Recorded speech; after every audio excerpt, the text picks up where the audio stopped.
Hello everyone and welcome back to अपनी कक्षा and welcome to the lecture and good morning all of you. Very good morning all of you. Am I clearly visible and audible? आवाज आ रही है आपको और जो video है वो प्रॉपरली दिखाई दे रहा है? वॉल्यूम एकदम कड़क, आवाज एकदम कड़क, वीडियो एकदम कड़क।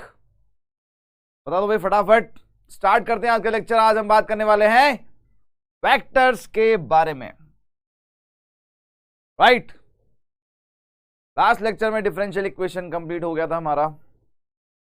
आज के इस लेक्चर में हम वेक्टर्स के बारे में बात करेंगे भाई।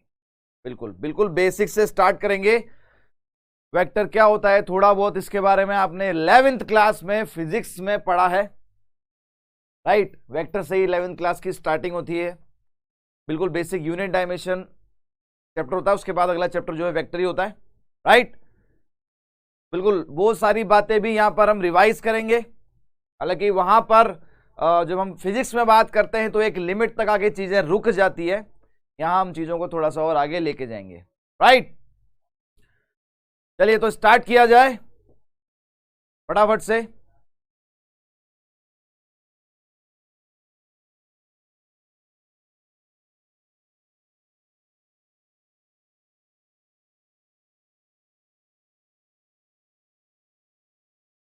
All right, good morning Vipin, Priyanshu, Niran, Jatin, Sudhanshu, good morning. Nitesh, अरे नितेश आ गए, good morning. Nobita, hello Nobita. Vivek Kumar, Gurjeet, सत श्री अकाल। विदित भारद्वाज, आज 10 ANQ। रुद्रा क्या है? बिल्कुल बेटा पता लगेगा जल्दी आपको। Wait for the announcement. तो ये अच्छा ही अनाउंसमेंट है। Vipin, good morning. Mohammad, Faizan, Raghav, good morning. Hello Raman, hello. All right, so चलिए सभी महारथी जो है वो आ गए हैं, तो युद्ध जो है वो शुरुआत किया जाए। सभी योद्धा आ चुके हैं तो युद्ध की शुरुआत की जाए, ठीक है? बिल्कुल सब बता रहे हैं वेटेज कितना है, क्या है इसका।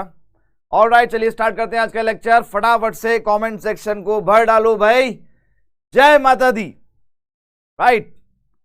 ऑलराइट, तो देखिए यहां पर जो आपका ये चैप्टर है इसका वेटेज अकॉर्डिंग टू सीबीएसई ने जो सैंपल पेपर दिया,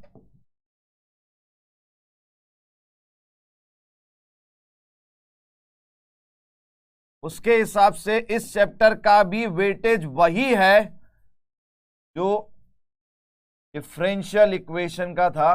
दैट मींस 5 मार्क्स का आपका वेटेज है इस चैप्टर का। तो यहां पर भी वही डिवाइडेशन होगा, क्योंकि आपके पास जो क्वेश्चंस इस बार आने वाले हैं according to the sample paper, अगर बात करें 2 मार्क, 3 मार्क और 4 मार्क्स के क्वेश्चन आएंगे, तो यहां पर भी आपके पास एक क्वेश्चन इसमें 2 मार्क्स का होगा और एक क्वेश्चन होगा 3 मार्क्स का, राइट? अब 2 मार्क वाला जो क्वेश्चन है, 2 मार्क वाला जो क्वेश्चन है वो आपका बेसिक ऑफ द वेक्टर्स उसमें से पूछा जाएगा। 3 मार्क वाला जो है, जहां अगर बात करें तो ये मेनली होगा आपके product of vectors, addition and product of vectors, उसमें से आपका ये 3 मार्क वाला क्वेश्चन आने की पूरी पॉसिबिलिटी है, राइट? चलिए तो स्टार्ट किया जाए सबसे पहले। बिल्कुल फुल मार्क्स ही लेके आने, हमें एक भी मार्क्स हमें कटने नहीं देना है। रमन, बिल्कुल सही बोला तुमने। 100% मार्क्स आने चाहिए सभी लोगों के। जिस तरह की मेहनत आप लोग कर रहे हैं मैं कर रहा हूं, राइट? जय कुमार, इसके पहले के लेक्चर नहीं पढ़े हैं इंटीग्रेशन डिफरेंशियल इक्वेशन, उसका इंटीग्रेशन से, डिफरेंशिएशन से इस चैप्टर का कोई भी लेना देना नहीं है। बिल्कुल अपने आप में सेपरेट चैप्टर है। अगर आपको इंटीग्रेशन डिफरेंशिएशन नहीं आता है कोई बात नहीं, कोई दिक्कत नहीं है, बिल्कुल सही है।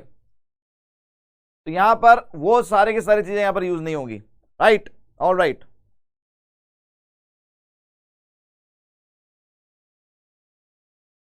शॉर्ट नोट्स में जो क्वेश्चंस है उनके आंसर्स रॉन्ग है, आंसर प्लीज रीवेरीफाइड। बिल्कुल बेटा मैं वेरीफाई कर लूंगा।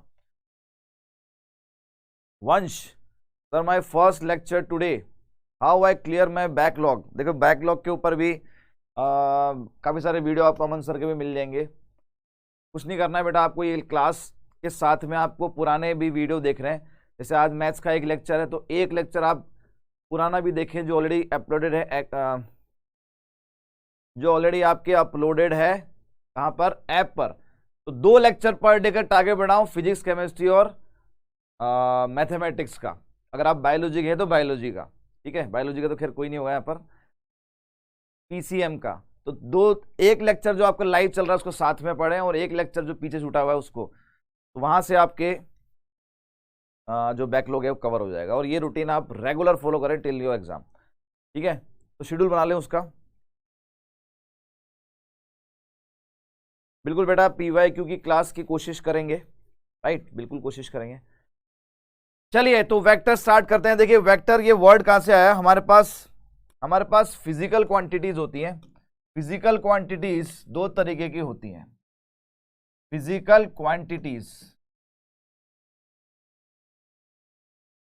क्वांटिटीज में we have 2 category. In physical quantity we have 2 category, one is scalar and the another is vector, right. जितनी भी फिजिकल क्वांटिटी है वो सारी की सारी 2 प्रकार की होती है, एक तो स्केलर टाइप और एक वेक्टर टाइप। अब ये स्केलर क्या होता है, ऐसी क्वांटिटी जिसके लिए आपको सिर्फ मैग्नीट्यूड चाहिए और साथ में एक अप्रोप्रिएट यूनिट चाहिए। जैसे हम वेट की बात करते हैं, पेपर में मार्क्स का वेट की बात नहीं कर रहा मैं।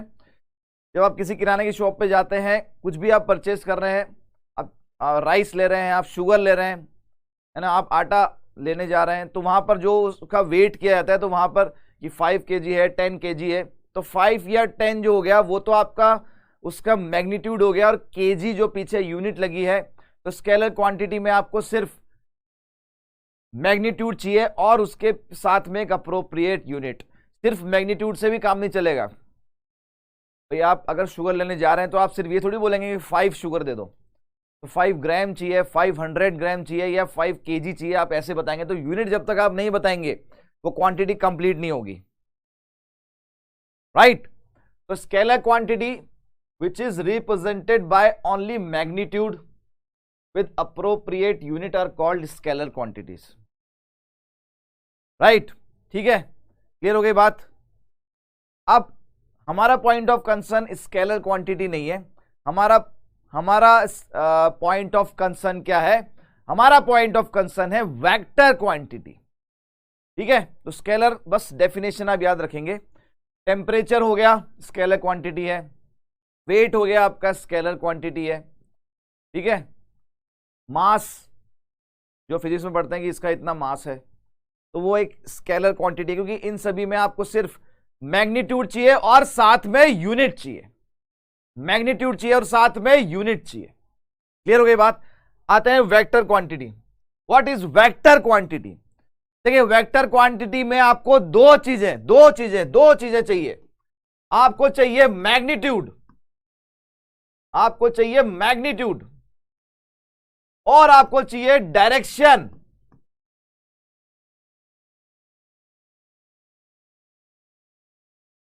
So vector is a physical quantity which has both magnitude and direction, and वाली कहानी बाद में बता रहा हूं, ठीक है। तो हाँ स्पीड हो गई, बिल्कुल स्पीड भी है,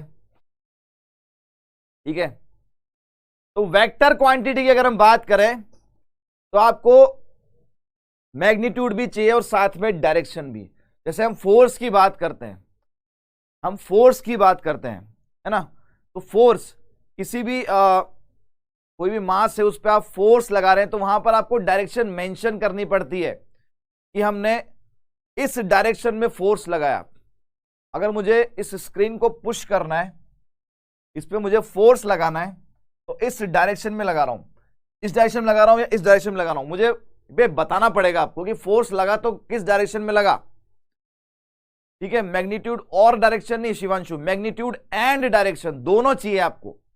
तो वेक्टर क्वांटिटी कि मैंने कितने अमाउंट का फोर्स लगाया और किस डायरेक्शन में फोर्स लगाया, यह है वेक्टर क्वांटिटी। तो जहां पर सिर्फ आपको मैग्नीट्यूड ही बताया जाए कि इस स्क्रीन का जो वेट है वो 20 kg है। अब 20 kg वेट जो है वो किस डायरेक्शन में है, क्या ये बताने की जरूरत है कि इस डायरेक्शन में वेट है या इस डायरेक्शन में वेट है? भाई वेट तो वेट ही होता है, उसमें डायरेक्शन की क्या जरूरत है? अगर आपका खुद का वेट है तो क्या आप बताएंगे कि मेरा जो वेट है वो डाउनवर्ड डायरेक्शन में इतना है और अपवर्ड में इतना है? नहीं, वहां पर जरूरत नहीं है। आपका वेट जो है वो फिक्स है। लेकिन आप किसी भी चीज पर अगर आप फोर्स लगा रहे हैं तो वहां आपको डायरेक्शन बतानी पड़ेगी। फोर्स बहुत सबसे बड़ा एग्जांपल है। उसके बाद आपके एक्सेलरेशन हो गया, वेलोसिटी हो गई, डिस्प्लेसमेंट हो गया, ये सब जो है आपके वेक्टर के, ठीक है। हालांकि ये सारी की सारी टर्म्स फिजिक्स में काम आती है, यहां कहीं पर भी काम नहीं आएगी। यहां पर जो काम आएगा वो ये कि एक वेक्टर जो है इन दो चीजों से मिलकर बना है। इसका मतलब सर जब भी हम बात करेंगे वेक्टर की तो हमें दोनों चीजें पता होनी चाहिए। बिल्कुल, आपको दोनों चीजें पता होनी चाहिए। जब आप किसी वेक्टर की बात करेंगे तो आपको उसके मैग्नीट्यूड के बारे में भी पता होना चाहिए और आपको उसके डायरेक्शन के बारे में भी पता होना चाहिए। Yes Sachin, your chat is visible but you are not, right. चलिए ठीक है, ये हो गई इसकी डेफिनेशन। आगे बढ़ते हैं, ठीक है। Representation of A vector, vector को रिप्रेजेंट कैसे करते हैं? तो वेक्टर को हम रिप्रेजेंट करते हैं by a directed line segment. एक लाइन सेगमेंट हम बनाते हैं, that line segment should be directed. Directed क्यों कह रहे हैं उसको ऊपर आ रहा हूं अभी। whose initial point and final point are known, इसका इनिशियल पॉइंट और फाइनल पॉइंट आपको पता हो तो हम एक लाइन सेगमेंट यहां पर बनाते हैं। सपोज ये इस पॉइंट से इस पॉइंट तक जा रहा है, ये पॉइंट ए मान लो, ये बी मान लो, तो ये आपका ये वाला जो पॉइंट है इसको हम कहते हैं इनिशियल पॉइंट। इनिशियल पॉइंट, इसको इनिशियल पॉइंट क्यों कह रहे हैं? इसको क्यों नहीं बोला, इसको क्यों बोला? क्योंकि ये जो लाइन सेगमेंट है ये डायरेक्टेड है। डायरेक्टेड मतलब डेफिनेशन नहीं आएगी भाई। लाइन सेगमेंट, जो लाइन सेगमेंट है वो डायरेक्टेड है। इसका मतलब क्या है? इसका मतलब ये कि इसकी डायरेक्शन मेंशन्ड है। ये जो लाइन सेगमेंट है ये ए से बी की तरफ जा रहा है भाई, ये ए से बी की तरफ जा रहा है। लाइन सेगमेंट ए से बी की तरफ जा रहा है। अगर लाइन सेगमेंट आपका ए से बी की तरफ जा रहा है तो ये मतलब ये वेक्टर जो है ए से शुरू हुआ और कहां पर खत्म हुआ? ये आपका बी पर खत्म होगा। दिस इज फाइनल पॉइंट, ये फाइनल पॉइंट है। मैंने इसको इनिशियल पॉइंट इसलिए बोला क्योंकि आपके पास जो डायरेक्शन है वेक्टर की वो ए से बी की तरफ है। अगर यही डायरेक्शन मैं बोल देता कि इस बार जो वेक्टर है वो बी से ए जा रहा है भाई, कैसे पता लगा मुझे बी से ए जा रहा है? मुझे इस एरो से पता लग रहा है, ये एरो बता रहा है मुझे, है ना, ये एरो बता रहा है मुझे कि बी से ए की तरफ जा रहा है। तो मेरा पॉइंट बी जो होगा ये अब इनिशियल पॉइंट बन जाएगा, ये बन जाएगा अब इनिशियल पॉइंट और ये हो जाएगा फाइनल पॉइंट। तो वेक्टर जिस पॉइंट से स्टार्ट होकर जिस पॉइंट पे खत्म होता है वो कैसे पता लगता है? उस एरो से पता लगता है। जिस तरफ से एरो जा रहा है, जिस तरफ जाके रुक रहा है, तो जहां से एरो निकल रहा है वो आपका इनिशियल पॉइंट, जहां पे खत्म हो रहा है वो आपका फाइनल पॉइंट। अब आप बोलेंगे सर ये देखो डायरेक्टेड का मतलब समझ में आएगा, डायरेक्शन दे रखी है उसकी कि एरो किस तरफ से किस तरफ जा रहा है। इनिशियल पॉइंट फाइनल पॉइंट पता होने चाहिए, बिल्कुल। ये इनिशियल पॉइंट ए है, फाइनल पॉइंट बी है, इनिशियल पॉइंट बी है, फाइनल पॉइंट ए है। चेंज हो जाएगा अगर एरो चेंज कर देंगे तो। अब सर ये लाइन सेगमेंट ही क्यों लिया?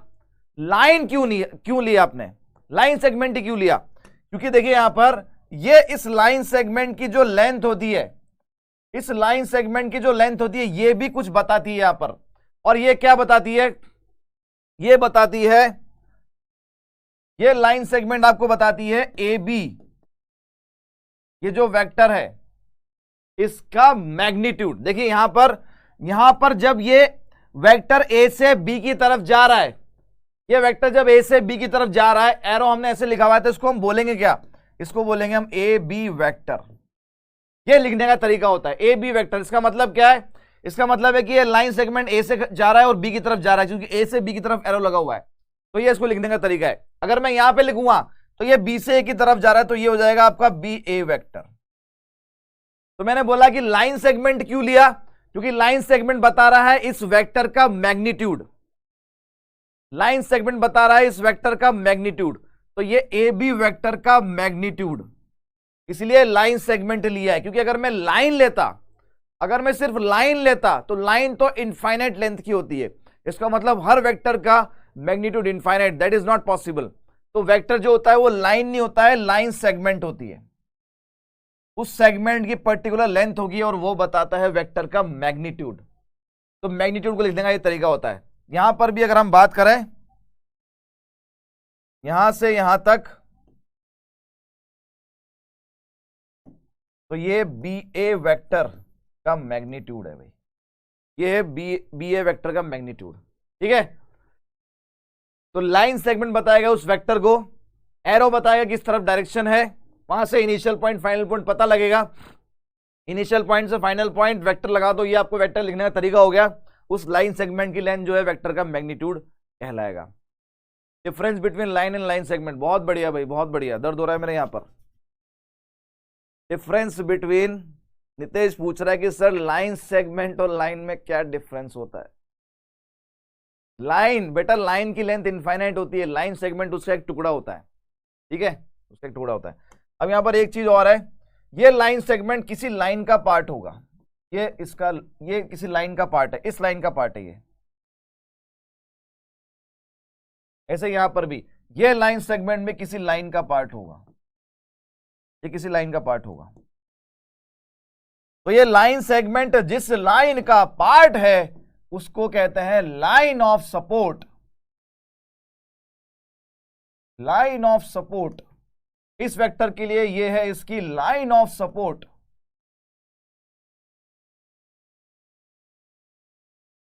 Line of support.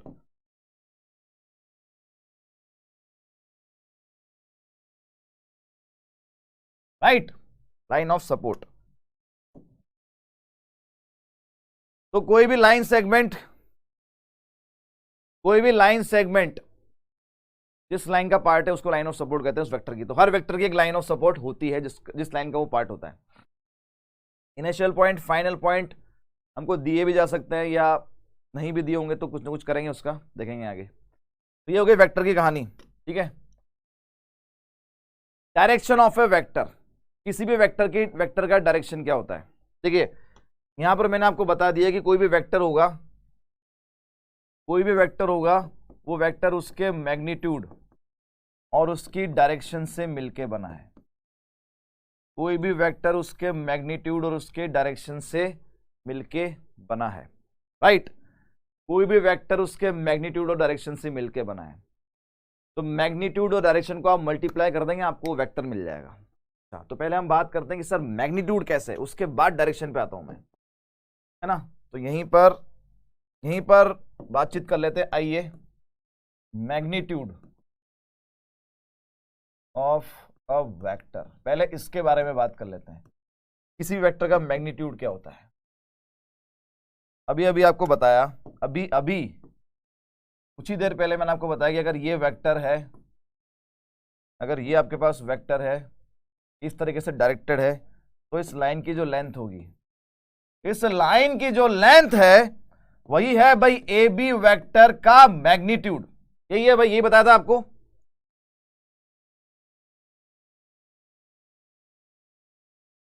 Alfiya अजनीम,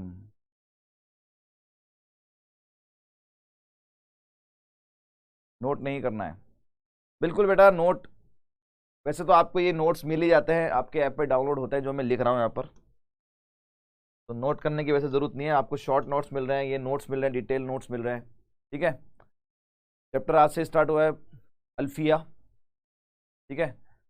curve नहीं ले सकते, लाइन सेगमेंट, लाइन सेगमेंट में कर्व कैसे आएगा, कोई कर्व नहीं ले सकते, लाइन का सेगमेंट होता है वेक्टर, तो कर्व नहीं ले सकते। डिफरेंस बिटवीन अ रे एंड ए लाइन, रे में बस एक रे और लाइन में ये डिफरेंस है कि बेटा रे की पर्टिकुलर डायरेक्शन होती है, रे भी इनफाइनाइट लेंथ की होती है, लाइन भी इनफाइनाइट लेंथ की होती है, बस रे जो है वो पर्टिकुलर डायरेक्शन में होती है, लाइन कैसी कोई डायरेक्शन फिक्स नहीं होती, लाइन तो आप कैसे भी ड्रॉ कर दो, राइट। तो यहां पर ये है इस वेक्टर का मैग्नीट्यूड, राइट, ये है इस वेक्टर का मैग्नीट्यूड। लेकिन सर ऐसा तो है नहीं कि हर बार हमें एक लाइन सेगमेंट दी जाएगी उसको मेजर करके मैं मैग्नीट्यूड निकालूंगा। तो आपको जो वेक्टर दिया जाता है, आपको जो वेक्टर दिया जाता है वो किस फॉर्म में दिया जाता है, आपको जो वेक्टर दिया जाता है वो इस फॉर्म में दिया जाता है। जैसे ये मैं आगे की कहानी की बात कर रहा हूं, लेकिन जो चीजें आती जा रही है आपको बताता जाऊंगा, आगे फिर से बता लेंगे, फिर से बता दूंगा, 2 बार बता दूंगा और बेनिफिशियल हो जाएगा। देखिए आपके पास ए वेक्टर है, ए वेक्टर को हम लिखते हैं A1 i cap, A2 j cap, A3 k cap. Vector जब भी आपको नजर आएगा इस फॉर्म में नजर आएगा, आई cap, J cap, K cap. Sir ये क्या है, तो सर पहली बार देख रहे हैं, ऐसा रिएक्शन मत देना, ऐसा रिएक्शन मत देना कि ये पहली बार देख रहे हैं। फिजिक्स में देखा हुआ है आपने, बहुत बार यूज करते हैं फिजिक्स में, तो ये रिएक्शन मत देना कि सर ये तो पहली बार देख रहा हूं, तो मैंने कभी देखा ही नहीं, ठीक है। तो कोई भी वेक्टर इस फॉर्म में आपको दिया जाता है, कोई भी वेक्टर आपको इस फॉर्म में दिया जाता है, इस वेक्टर का मैग्नीट्यूड लिखूंगा कैसे, ए वेक्टर में मॉड लगा देंगे, ये लिखने का तरीका होता है, ये लिखने का तरीका होता है इस वेक्टर का मैग्नीट्यूड लिखने का ये तरीका होता है। कैसे निकालते हैं, आई कैप के कोफिशिएंट का स्क्वायर, जे कैप के कोफिशिएंट का स्क्वायर, के कैप के कोफिशिएंट का स्क्वायर, इसका रूट ले लो, राइट। ए वेक्टर का मैग्नीट्यूड A1 का स्क्वायर, A2 का स्क्वायर, A3 का स्क्वायर, उसका मैग्नीट्यूड, उसका अंडर रूट, ये आपके पास उस वेक्टर का मैग्नीट्यूड आ जाता है, राइट, ठीक है। फॉर एग्जाम्पल आपको ए वेक्टर दे रखा था 3i cap, 4j cap, 12k cap. अगर आपसे मैग्नीट्यूड पूछा जाए 3 का स्क्वायर, 4 का स्क्वायर, 12 का स्क्वायर, रूट क्या जाएगा 13, तो इस वेक्टर का जो मैग्नीट्यूड है वो क्या है, वो है 13। तो ये वेक्टर जब आप ड्रॉ करेंगे, ये जो वेक्टर जब आप ड्रॉ करेंगे तो वो एक लाइन सेगमेंट बनेगी, ड्रॉ कैसे करना आपको बताएंगे आगे, वो एक लाइन सेगमेंट बनेगी, उस लाइन सेगमेंट की जो लेंथ है वो 13 है। ऑल दो बहुत ही कम ऐसी जरूरत पड़ेगी कि हमें वो वेक्टर ड्रॉ करना पड़े, है ना, बहुत कम ऐसी जरूरत पड़ेगी जब हमें वेक्टर ड्रॉ करना पड़े, क्योंकि ये जो वेक्टर होता है ये 2 पॉइंट से मिलकर बना होता है। आपको वेक्टर हमेशा ऐसी फॉर्म में दिया जाएगा, आई cap, J cap, K cap, इसी फॉर्म में दिया जाएगा। यहां से वो 2 पॉइंट आप अलग अलग नहीं कर सकते, ये वेक्टर जो है उन दोनों पॉइंट से मिलकर बना है। कैसे बना है वो आगे आ रहा है अभी, कैसे बना है वो आगे आ रहा है अभी। तो यहां से जब मैं वो 2 पॉइंट अलग नहीं कर पाऊंगा तो मैं उसको ड्रॉ नहीं कर पाऊंगा, ठीक है। जब तक मुझे वो दोनों point, initial point, final point नहीं मिलेगा तो मैं लाइन कैसे ड्रॉ करूंगा, ठीक है। तो यहां पर भी वैसा ही है, तो ड्रॉ करने पे जाएंगे तो वो बहुत ही कम बार ऐसा करना पड़ेगा कि हमें ड्रॉ करना पड़ेगा। हमें तो वेक्टर हमेशा इसी फॉर्म में दिया जाएगा, इसको बोलते हैं वेक्टर की कॉम्पोनेंट फॉर्म, ये भी अभी आगे बताऊंगा, लेकिन क्योंकि मैग्नीट्यूड के बारे में बात कर रहे हैं तो इसलिए मैं बता रहा हूं यहां पर, ये वेक्टर की कॉम्पोनेंट फॉर्म। तो यहां से कॉम्पोनेंट फॉर्म अगर आपको दे रखी है तो इसका स्क्वायर, इसका स्क्वायर, इसका स्क्वायर प्लस करके रूट ले लो, आपके पास मैग्नीट्यूड उस वेक्टर का आ जाएगा, ठीक है। तो ये तो है मैग्नीट्यूड की कहानी किसी भी वेक्टर का जो मैग्नीट्यूड होता है वो हमेशा 0 या 0 से ज्यादा होता है। अरे भाई लेंथ है ना, किसी भी वेक्टर की जो लेंथ है वो लेंथ का मतलब होगा डिस्टेंस, और डिस्टेंस तो हमेशा पॉजिटिव ही आनी है, लेंथ या डिस्टेंस तो हमेशा पॉजिटिव ही आनी है, राइट। तो मैग्नीट्यूड जो होगा हमेशा 0 या 0 से ज्यादा ही होगा। एक केस में 0 होगा भाई, एक केस में 0 होगा, वो आगे आएगा भी, वो केस भी अभी बताऊंगा अभी आपको, ठीक है। अब हम आ गए हैं डायरेक्शन पे, अब हम आ गए हैं डायरेक्शन पे। तो मैंने अभी अभी आपको बताया कि एक वेक्टर जो होता है, वैसे तो डायरेक्शन ये होती है कि जो उस लाइन सेगमेंट पे जो एरो लगा हुआ है, लाइन सेगमेंट पे जो एरो लगा हुआ है वही होती है डायरेक्शन। तो वो ये है कि इनिशियल पॉइंट से फाइनल पॉइंट की तरफ आपको एरो दिखेगा। अगर आपके सामने डायग्राम ही दे रखा है तब तो आप तुरंत पहचान लेंगे भाई एरो किस तरफ है। तो ये एरो लग रहा है तो मतलब ए से बी की तरफ इसकी डायरेक्शन होगी। लेकिन क्या हर केस में आपको डायग्राम दिया जाएगा? नहीं। जब इस फॉर्म में आपको वेक्टर दे रखा है तो डायग्राम क्यों बना के देगा आपको? तो अगर ऐसा दे रखा है तो मुझे डायरेक्शन कैसे निकालनी है? तो देखें, वेक्टर जो होता है वो दो चीजों से मिलकर बना होता है। वेक्टर मिलकर बना है मैग्नीट्यूड और डायरेक्शन, इन दोनों का मल्टीप्लीकेशन ही वेक्टर होता है। मैग्नीट्यूड और डायरेक्शन, तो वेक्टर मिल जाएगा। तो अगर मुझे डायरेक्शन चाहिए, अगर मुझे ये चाहिए, तो मैं क्या करूंगा? मैग्नीट्यूड से डिवाइड कर दूंगा वेक्टर को। ऑल्दो हम अभी तक हम ये समझते आ रहे थे कि डायरेक्शन का मतलब नॉर्थ में जाना है, ईस्ट में जाना है, वेस्ट में जाना है, ये होती है हमारे पास डायरेक्शन। ठीक है बिल्कुल वही होती है डायरेक्शन। अगर आपके पास डायग्राम दे रखा है तो आप बता पाएंगे, ये दोनों पॉइंट आपको पता है, तो आप बता पाएंगे कि इस लाइन सेगमेंट के जो डायरेक्शन है उसका नॉर्थ से इतना एंगल बन रहा है, ईस्ट या वेस्ट से इतना एंगल बन रहा है, तो बता पाएंगे आप, अगर आपको डायग्राम पता है तो ड्रॉ करके। लेकिन मैथमेटिकली अगर मुझे जानना है कि डायरेक्शन क्या होती है, तो हमारे काम की तो वो चीज है कि मैथमेटिकली डायरेक्शन को हम कैसे बता पा रहे हैं। तो वो ये फॉर्मूला है, यहां से अगर मैं मैग्नीट्यूड को डिवाइड कर दूंगा तो वेक्टर डिवाइडेड बाय उसका मैग्नीट्यूड, ये आ जाएगी उस वेक्टर की डायरेक्शन। किसी भी वेक्टर को अगर हम उसके मैग्नीट्यूड से डिवाइड कर दें, वही है उसकी direction. That means what? That means अगर मेरे पास वेक्टर ये है, if A vector is a1 i cap, a2 j cap, a3 k cap, ये मेरे पास ए वेक्टर है, तो मैं क्या करूंगा? इसका मैग्नीट्यूड निकालूंगा। निकाला था क्या अभी अभी? अरे निकाला था क्या? ये रहा ना, निकाला था अभी मैंने थोड़ी देर पहले ही। मैं उस वेक्टर का मैग्नीट्यूड निकाल लूंगा, a1 square, a2 square, a3 square का रूट। तो डायरेक्शन ऑफ ए वेक्टर ये हो जाएगा उस वेक्टर को उसके मैग्नीट्यूड से डिवाइड कर दो, वेक्टर को उसके मैग्नीट्यूड से डिवाइड कर दो भाई। डायरेक्शन ऑफ ए वेक्टर, इसको हम लिखते हैं, कैसे लिखते हैं? इसको लिखने का तरीका है, देखिए, वेक्टर डिवाइड बाय उसका मैग्नीट्यूड, इसको लिखता है हम ए के ऊपर टोपी पहना दो, ये वेक्टर ए को टोपी पहना दो, तो यही है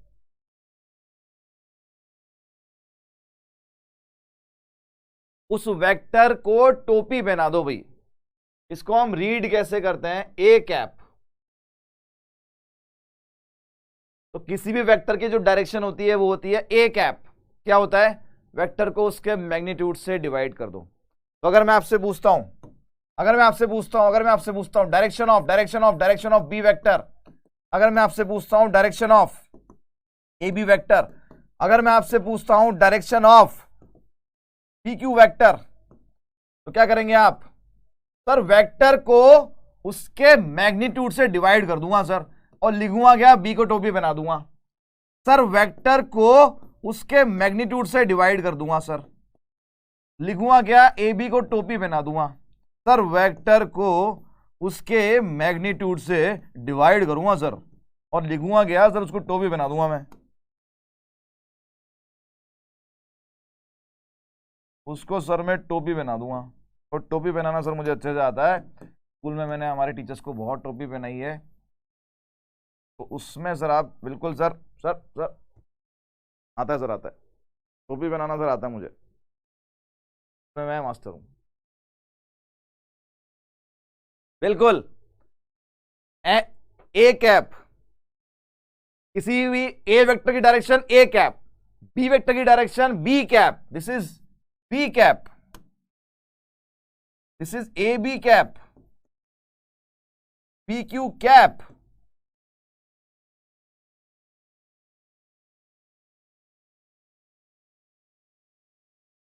तो किसी भी वेक्टर की डायरेक्शन है, उस वेक्टर को डिवाइड कर दो उसके मैग्नीट्यूड से। कोई भी वेक्टर है उसको आप डिवाइड कर देंगे उसके मैग्नीट्यूड से, तो वो आ जाएगी उस वेक्टर की डायरेक्शन। सही बोला ना मैं राजू और श्याम? चलिए आगे आता है हमारे पास, आगे आता है हमारे पास types of vectors. Types of vectors, ठीक है। कौन कौन से टाइप्स ऑफ वेक्टर हैं? सबसे पहला है नल वेक्टर। नल वेक्टर, ये वो नल वो वाला नल नहीं है भाई, बाथरूम में नल लगा रहता है, वो वाला नल नहीं है वो, ठीक है। नल वेक्टर, देखिए आपके पास एक वेक्टर था, बहुत ही प्यारा सा वेक्टर था ना, बहुत ही प्यारा वेक्टर था, बहुत ही अति सुंदर, अति सुंदर, ठीक है। ठीक है, आपने क्या किया, आपसे इसकी सुंदरता जो है वो देखी नहीं गई, आपसे इसकी सुंदरता देखी नहीं गई। सर ए बी वेक्टर में बी को कैप पहनानी है या, अरे भाई दो लोग, अगर एक ही आदमी है, अगर एक ही आदमी है तो एक को टोपी पहनाओगे, अगर दो है तो दो को पहना दोगे, तो टोपी तो दोनों को पहनानी पड़ेगी ना। बिल्कुल, ये बाबूराव का स्टाइल है, ठीक है। तो यहां पर ये एक बहुत ही प्यारा सा वेक्टर आपके सामने लिखा हुआ है, लेकिन आप लोग जलते हो भाई, जलते हो आप लोग, इसकी सुंदरता जो है ना आपसे देखी नहीं गई। तो आपने क्या करा, आपने क्या करा कि इन दोनों पॉइंट को आप लेकर लेते गए लेते गए लेते गए लेते गए, यार दोनों पॉइंट को आपने मिला दिया भाई। आपने ए वेक्टर और बी वेक्टर दोनों को मिला दिया, फाइनल पॉइंट इनिशियल पॉइंट को मिला दिया, कोइंसाइड कर दिया। उससे क्या होगा, जो हमारे पास पहले इस वेक्टर का मैग्नीट्यूड था, कुछ डायरेक्शन थी, क्या अब वो बचेगी? वो आपने खत्म कर दिया बिल्कुल। ऐसा वेक्टर जिसमें उसका मैग्नीट्यूड ही आपने जीरो कर दिया, इसको पॉइंट वेक्टर भी कह सकते हो आप, पॉइंट वेक्टर, इसको आप पॉइंट वेक्टर भी कह सकते हैं। आपने दोनों पॉइंट, इनिशियल पॉइंट और फाइनल पॉइंट को एक ही पॉइंट पे कोइंसाइड कर दिया, यह कहलाएगा भाई जीरो वेक्टर या नल वेक्टर। बिल्कुल, एक बालक ने इसका दूसरा नाम भी बताया, जीरो वेक्टर या नल वेक्टर, जीरो वेक्टर या null vector, right. Hardik Pandya भी हमारे बीच है भाई, आईपीएल जो छोड़कर पांड्या जी यहाँ पर वेक्टर की क्लास ले रहे हैं। स्वागत करोगे भाई सब लोग उनका, पांड्या जी का। हार्दिक पांड्या जी हमारे बीच आ गए हैं भाई, इतना अच्छा पढ़ा रहा हूँ कि मैं, पब्लिक आईपीएल छोड़ के मेरे पास आ रही है पढ़ने, वो भी वेक्टर, राइट, ठीक है। Vector whose initial point terminal point coincide, as simple as that. Magnitude इसका जीरो हो जाएगा, इस वेक्टर का मैग्नीट्यूड अब क्या होगा, जीरो। और डायरेक्शन, अगर मैं आपसे बात करता हूं इस वेक्टर की डायरेक्शन, अब भाई डायरेक्शन जो होती थी वो इनिशियल पॉइंट से फाइनल पॉइंट की तरफ होती थी, लेकिन यहां तो दोनों एक ही कुर्सी पे आके बैठ गए, आदमी दो थे, कुर्सी हमारे पास एक ही थी, तो क्या करा, एक ने दूसरे को अपनी गोदी में बिठा लिया, ठीक है। तो यहां पर ए वेक्टर और बी वेक्टर दोनों बैठ गए साथ में, तो इसकी जो डायरेक्शन है वो इधर भी हो सकती है, इधर भी हो सकती है, इधर भी हो सकती है, इधर भी हो सकती है, इधर भी हो सकती है। तो हमारे पास इसकी जो डायरेक्शन है वो that is not defined, direction is not defined, ठीक है। इसको हम इस तरीके से लिखते हैं, जीरो वेक्टर। पहली बात, किसी भी वेक्टर में अगर आप जीरो वेक्टर ऐड करते हैं तो आपको वही वेक्टर दोबारा मिल जाता है, है ना।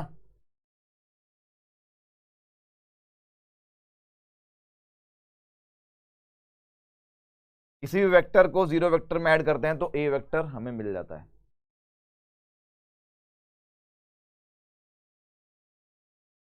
देखिए यूनिट वेक्टर, यूनिट वेक्टर वही है जो अभी अभी हमने डायरेक्शन देखा था, वही है यूनिट वेक्टर।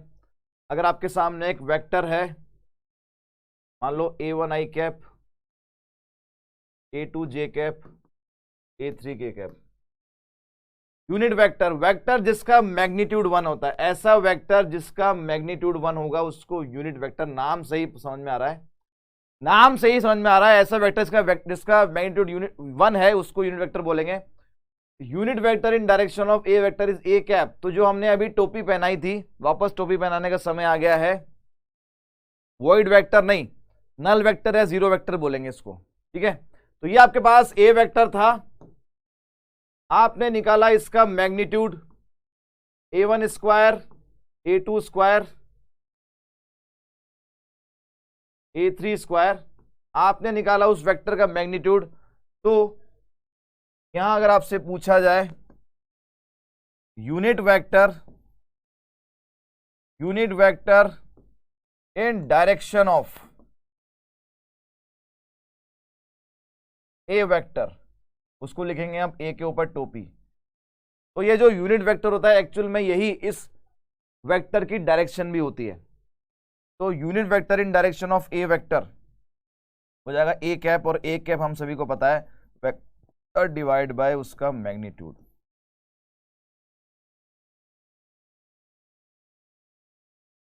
ठीक है। पॉइंट नंबर 2 देखें इसमें,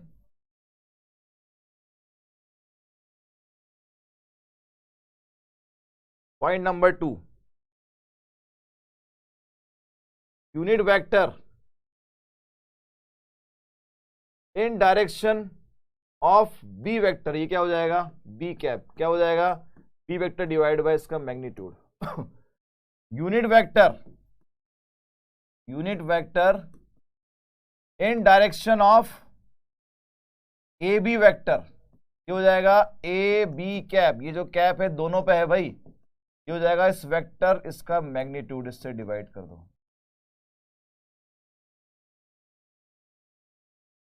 बिल्कुल, डायरेक्शन वेक्टर और यूनिट वेक्टर की जो मैग्नीट्यूड है वो सेम होता है। किसी भी वेक्टर पे कैप लगी हो अगर, उसका मैग्नीट्यूड हमेशा 1 होता है। बी पे लगी है तो उसका मैग्नीट्यूड हमेशा 1 होगा, ए बी पे लगी तो उसका मैग्नीट्यूड हमेशा 1 होगा।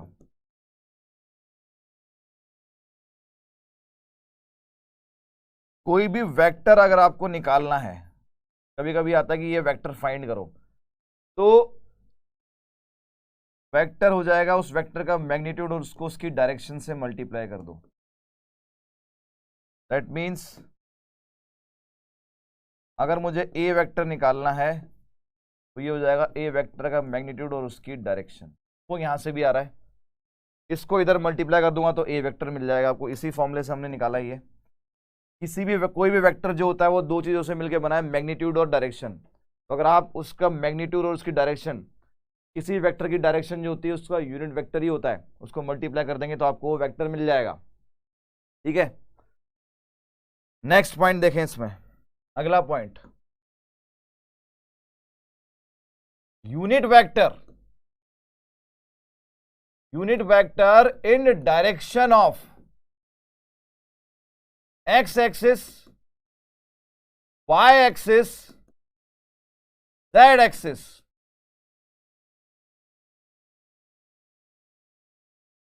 तीनों एक्सिस के डायरेक्शन में जो यूनिट वेक्टर होता है वो होता है I cap, J cap, K cap. जो आपके पास तीनों एक्सिस है उनकी डायरेक्शन में जो यूनिट वेक्टर है वो होते हैं ए कैप, जे कैप और के cap.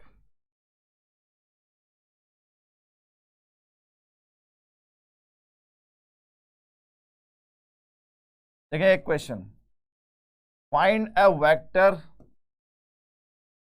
whose magnitude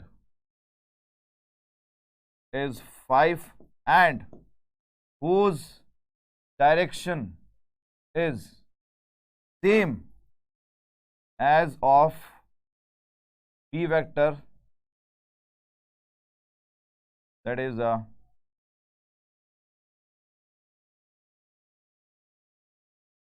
2ik plus 3jk plus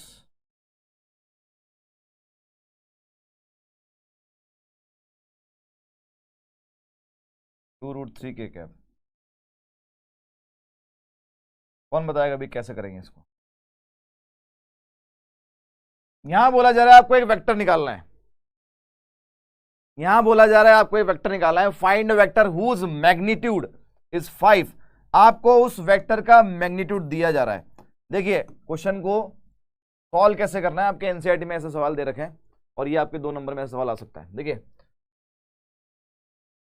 vector जो मुझे निकालना है, मान लो कि वो ए वेक्टर है, तो ए वेक्टर हो जाएगा ए वेक्टर का मैग्नीट्यूड और ए वेक्टर की डायरेक्शन। यहाँ पर आपको क्या दे रखा है, यहाँ पर आपको दे रखा है कि ए वेक्टर का जो मैग्नीट्यूड है वो तो 5 है। तो चलो मैग्नीट्यूड तो आपको डायरेक्ट दे दिया, मैग्नीट्यूड आपको जो वेक्टर आपको निकालना है उसका मैग्नीट्यूड आपको डायरेक्ट दे दिया। आपसे पूछा जा रहा है कि बोला जा रहा है उसकी जो डायरेक्शन है वही है जो बी वेक्टर की डायरेक्शन है, and direction of A vector is same as that of B vector. और क्या मैं बी वेक्टर की डायरेक्शन यहां से निकाल सकता हूं क्या? बिल्कुल आप निकाल सकते हैं। डायरेक्शन ऑफ बी वेक्टर ये हो जाएगा बी कैप। बी कैप क्या होगा जल्दी से बताओ? बी कैप हो जाएगा बी वेक्टर का मैग्नीट्यूड, बी वेक्टर उसका मैग्नीट्यूड डिवाइड में उसका मैग्नीट्यूड। तो बी कैप हो जाएगा B vector that is 2i cap plus 3j cap plus 2√3k cap divide by इसका मैग्नीट्यूड। ये हो जाएगा 2 का स्क्वायर प्लस 3 का स्क्वायर प्लस 2√3 का स्क्वायर और उसका रूट।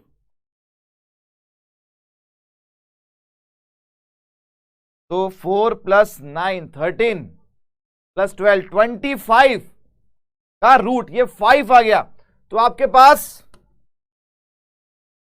बी कैप आ गया 2i cap plus 3j cap plus 2√3 के कैप डिवाइड बाय 5, और ये आप यहां रख देंगे मैग्नीट्यूड ऑफ ए वेक्टर, ये तब 5 मल्टीप्लाई बी कैप, ये बी कैप यहां आएगी 2i cap plus 3j cap plus 2√3k cap whole divided by 5।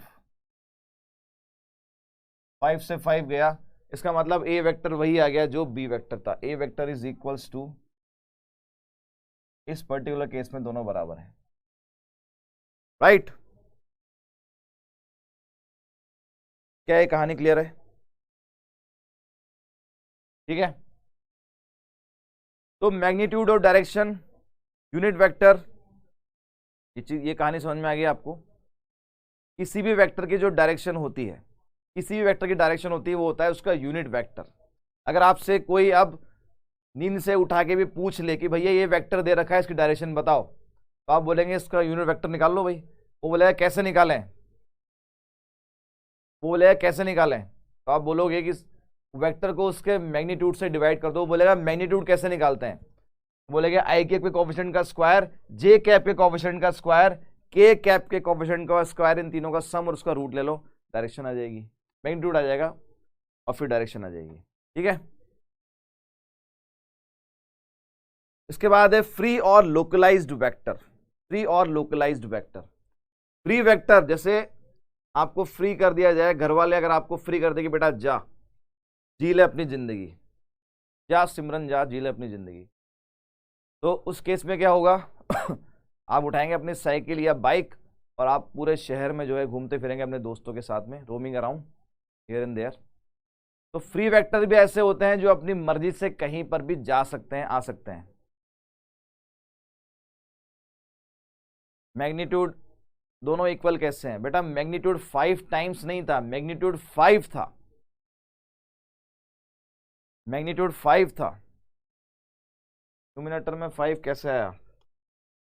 मैंने बी वेक्टर की डायरेक्शन निकाली। देखो आपके पास ए वेक्टर क्या था, शुरुआत से समझा देता हूं, कुछ बच्चों को इसमें दुविधा हो रही है। कोई भी वेक्टर दो चीजों से मिलकर बना है, उसका मैग्नीट्यूड और उसकी डायरेक्शन।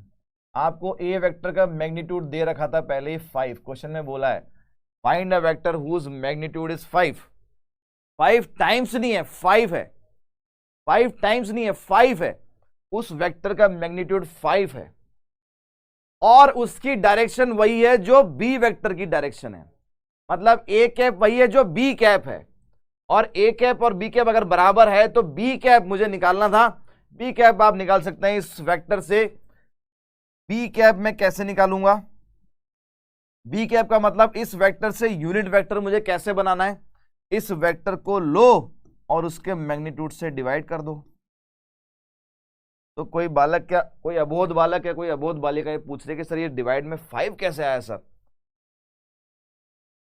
अरे मेरे गोपाल यहां से आया ना। पी कैप कैसे निकाला? वेक्टर डिवाइड बाय उसका मैग्नीट्यूड, तो डिवाइड में तो 5 आएगा ना, इससे आया 5। तो ये बी कैप मैंने यहां रख दिया क्योंकि ए कैप और बी कैप बराबर थे, मैंने यहां रख दिया। इसका वैल्यू 5 था। 5 जब इससे मल्टीप्लाई हुआ तो 5 से 5 कैंसिल हुआ। जाने अनजाने में पता लगा कि ए वेक्टर और बी वेक्टर सेम ही थे यहां पर। तो यहां पर मैं आपको ये समझा रहा था, बी का मैग्नीट्यूड 1 होता तो बेटा बस वेक्टर वेक्टर मल्टीप्लाई हो जाता। बी का मैग्नीट्यूड अगर 1 होता तो बी अपने आप में यूनिट वेक्टर ही होता। राम दामदर। देखिए अब यहां पर मैं आपको बात कर रहा था free vector, localised vector. Free vector क्या होता है? फ्री वेक्टर जो कहीं पर भी जा सकते हैं। लोकलाइज्ड वेक्टर वो होते हैं जो भी घर से बाहर नहीं निकलना, कहीं नहीं जाना, जहां है वहीं बैठे रहे, पढ़ाई कर लेते हैं। ठीक है, बिल्कुल। तो जैसे कि मेरे पास यहां पर हम इस पूरे चैप्टर में फ्री वेक्टर्स के बारे में बात करेंगे, लोकलाइज्ड वेक्टर के बारे में बात नहीं करेंगे। ये इंग्लिश नहीं खेल रहा हूं मैं, यहाँ पर जो भी लिखा है डेफिनेशन है ये आपको नोट्स में मिल जाएगी, आप पढ़ लेना। मैं आपको उसका सार जो गीता में भी लिखा हुआ है वो सार मैं आपको बता रहा हूँ, और ये चीजें गीता में लिखी हुई जो मैं आपको बताने वाला हूँ। यहां पर ये बोला जा रहा है कि मान लो ये एक वेक्टर है, ये आपका ए वेक्टर है, ठीक है, और एक वेक्टर है आपका ये बी वेक्टर। ये दो अलग अलग वेक्टर हैं, लेकिन ये वेक्टर जो है ये फ्री वेक्टर्स हैं। और फ्री वेक्टर्स का मतलब ये कि इन वेक्टर्स को आप कैसे भी शिफ्ट कर सकते हैं, इसको कैसे भी मूव कर सकते हैं। लेकिन ध्यान रहे, एक वेक्टर जो है वो दो चीजों से मिलकर बना होता है, एक उसका मैग्नीट्यूड, दूसरा उसका डायरेक्शन। अगर आप इन वेक्टर्स को कहीं पर भी लेके जा रहे हैं तो आपको ये ध्यान रखना होगा, इस बात का आपको ध्यान रखना है कि ना तो उस लाइन सेगमेंट की लेंथ चेंज हो, क्योंकि चेंज हुई तो वेक्टर चेंज होगा, क्योंकि उसका मैग्नीट्यूड चेंज हो जाएगा। तो ये दोनों चीजें ऑल्टर नहीं होनी चाहिए, ये दोनों चीजें चेंज नहीं होनी चाहिए।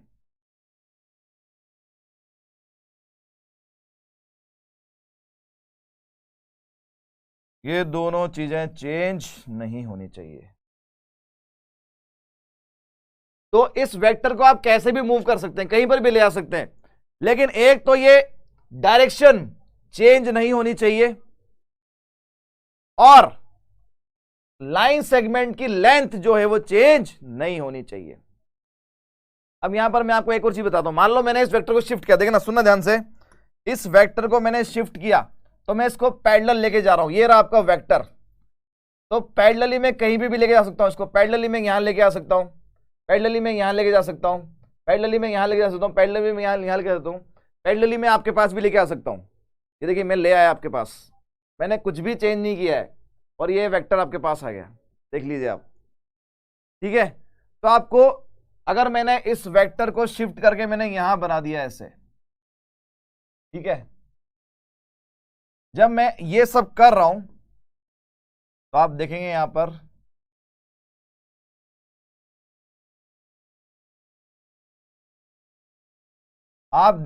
पर कि क्या मैंने इस वेक्टर की लेंथ को चेंज किया?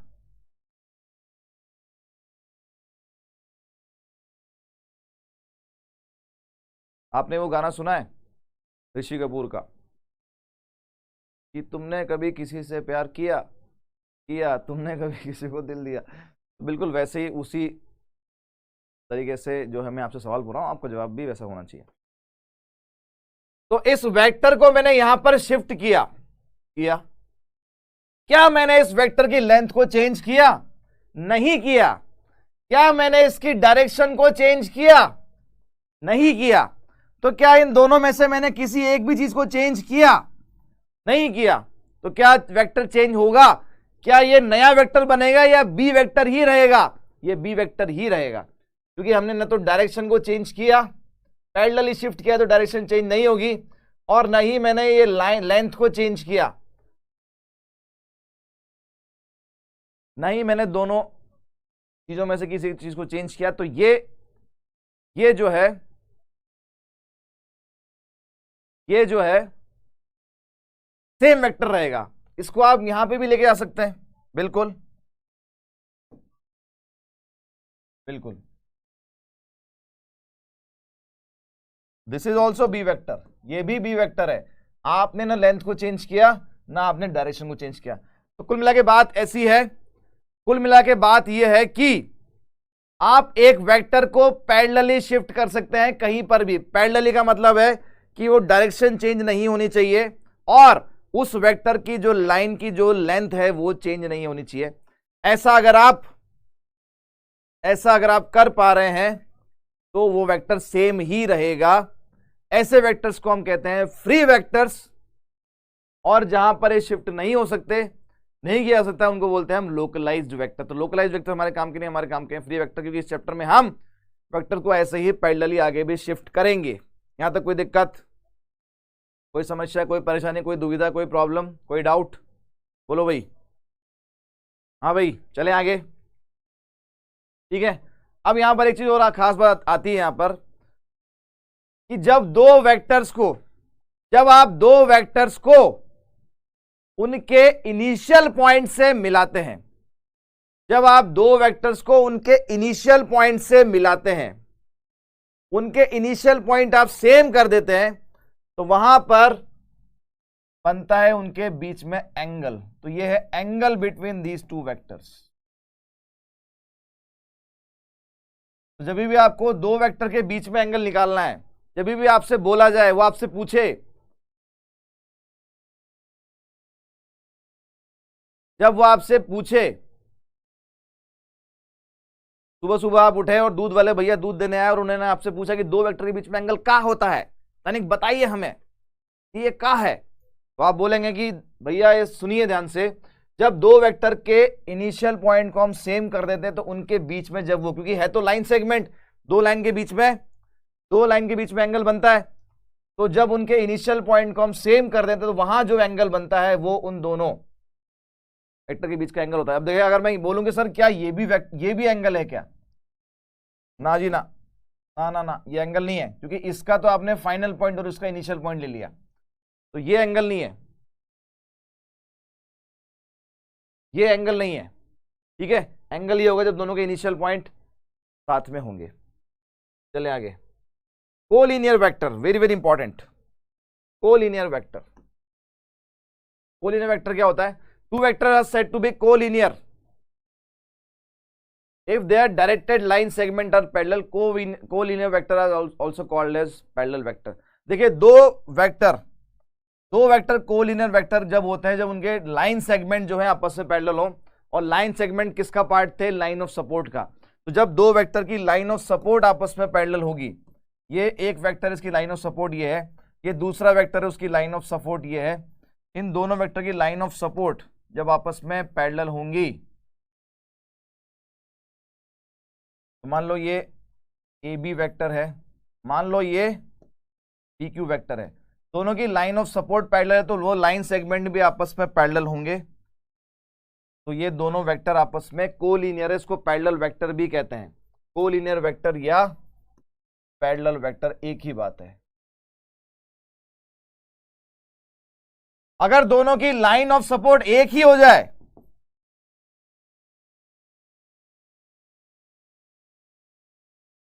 अगर दोनों की लाइन ऑफ सपोर्ट एक ही हो जाए भाई, देखिए आप, एक वेक्टर ये रहा, दूसरा ये रहा,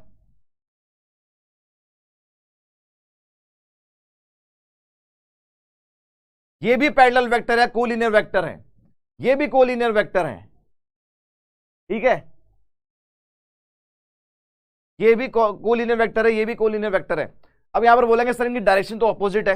यहां पर डायरेक्शन से फर्क नहीं पड़ता, यहां पर डायरेक्शन से फर्क नहीं पड़ता, डायरेक्शन से कोई भी लेना देना यहां पर नहीं है। दो वेक्टर अगर आपस में पैरेलल या कोलिनियर है तो उनकी लाइन ऑफ सपोर्ट या तो पैरेलल होगी, अगर सेम भी है तो भी वो वेक्टर आपस में पैरेलल वेक्टर होंगे। फॉर एग्जांपल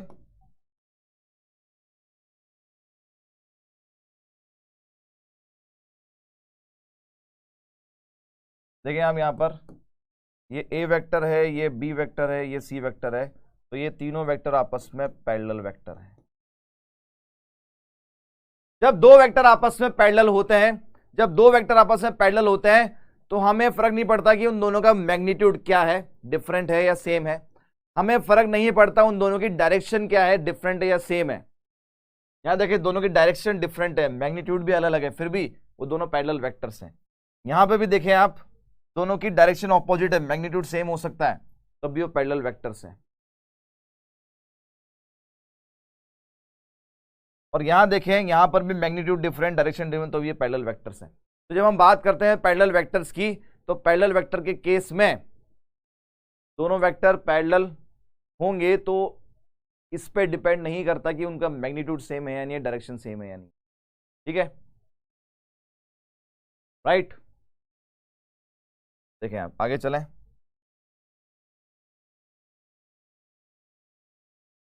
पॉइंट नंबर 4 इसमें देखें आप, if A B vector and P Q vector are parallel vectors. जब दो वेक्टर आपस में पैरेलल होते हैं, ये बहुत ही इंपॉर्टेंट पॉइंट है, ये बहुत इंपॉर्टेंट पॉइंट है। जब दो वेक्टर आपस में पैरेलल होते हैं तो एक वेक्टर दूसरे का मल्टीपल होता है, या इसको आप ऐसे भी लिख सकते हैं, P Q vector lambda times A B vector. एक वेक्टर दूसरे का मल्टीपल होता है, दो फाइनल पॉइंट मिलकर एंगल बना सकती है। दो फाइनल पॉइंट देखो बेटा, एंगल हमेशा लाइन के बीच में होता है, पॉइंट के बीच में नहीं होता। जतिन ने पूछा है कि दो फाइनल पॉइंट मिलकर एंगल बना सकती है। एंगल हमेशा दो लाइन सेगमेंट या दो लाइन के बीच में बनता है, पॉइंट के बीच में एंगल नहीं बनता है। अगर आपके दो वेक्टर का फाइनल पॉइंट सेम है तो आप क्या करोगे, आप उन दोनों वेक्टर्स को आगे शिफ्ट करोगे पैरेलली। तो इसको आगे शिफ्ट कर दिया तो ये वेक्टर हम यहां से स्टार्ट होगा, ये मैंने पैरेलल शिफ्ट कर दिया, इसको भी आप पैरेलली शिफ्ट करोगे, फ्री वेक्टर्स हैं, तो यहां पर अब इनके बीच में एंगल बन जाएगा। तो हमें हमेशा इनिशियल पॉइंट को कोइंसाइड करना है, तो उन दोनों एंगल वेक्टर के बीच में एंगल बनेगा। ठीक है,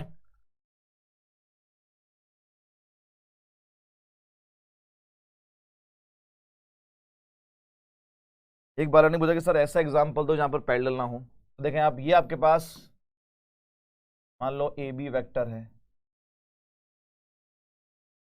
ये आपके पास पी क्यू वेक्टर है, तो यहां पर ये आपस में पैरेलल नहीं है भाई,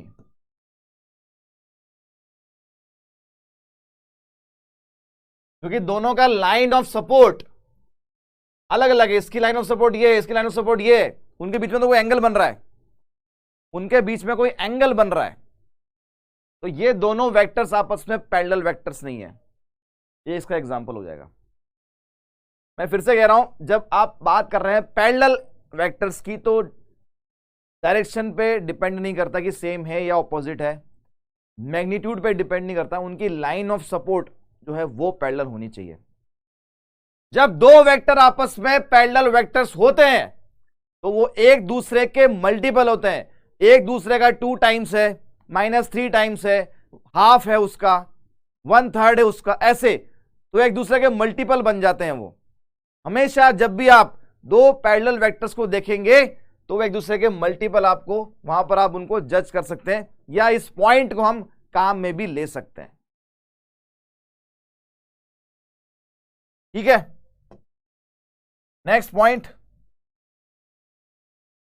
if A vector A1 I cap, A2 J cap, A3 K cap B vector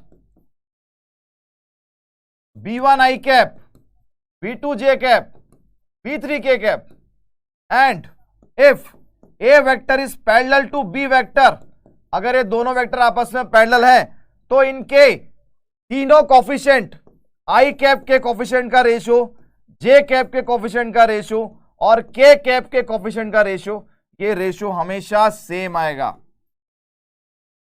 ये रेशियो हमेशा सेम आएगा।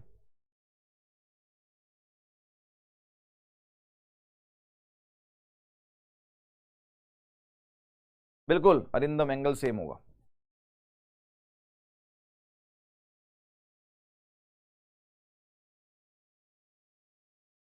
तीनों कंपोनेंट या तीनों कोफिशिएंट्स का जो रेशियो होगा वो हमेशा सेम होगा। अब देखिए यहां पर जब मैंने पैरेलल वेक्टर्स के बारे में बात की तो यहां पर दो केस बनते हैं। पैरेलल वेक्टर्स में दो केस बनते हैं कि या तो उन दोनों वेक्टर्स की डायरेक्शन ऑपोजिट हो या फिर सेम हो जाए। अगर मैं एरो ये वाला भी उधर लगा देता तो वैसे बन जाता है ना। इन दोनों के बीच में एंगल निकालने का फॉर्मूला जो है बेटा अभी आगे आएगा, श्लोक एंगल। हाँ right जेनिल, that condition is only for parallel. जब दो वेक्टर आपस में पैरेलल होते हैं तो वहां डायरेक्शन में तो दो ही केस बनते हैं, उनकी डायरेक्शन में सिर्फ दो ही केस बनते हैं, या तो सेम डायरेक्शन या ऑपोजिट डायरेक्शन, है ना। मैग्नीट्यूड के बारे में मैं कुछ कमेंट नहीं कर रहा।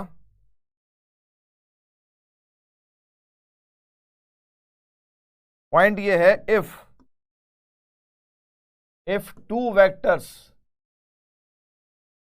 Are parallel then their direction will be either positive और नेगेटिव। उनकी डायरेक्शन या तो पॉजिटिव होगी या नेगेटिव होगी। तो जैसे मैं बोल रहा हूं कि A B vector is parallel to P Q vector, that means A B is lambda times P Q vector. तो यहां पर डिपेंड करता है लैम्डा के ऊपर, यहां पे डिपेंड करता है सब कुछ लैम्डा के ऊपर। अगर ये लैम्डा जो आपने मल्टीप्लाई किया या जो मल्टीपल आएगा, अगर ये पॉजिटिव आ रहा है या ये नेगेटिव आ रहा है, अगर लैम्डा पॉजिटिव आ रहा है तो डायरेक्शन सेम रहती है,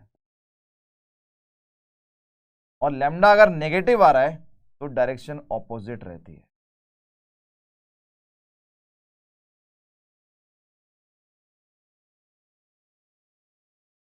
ठीक है।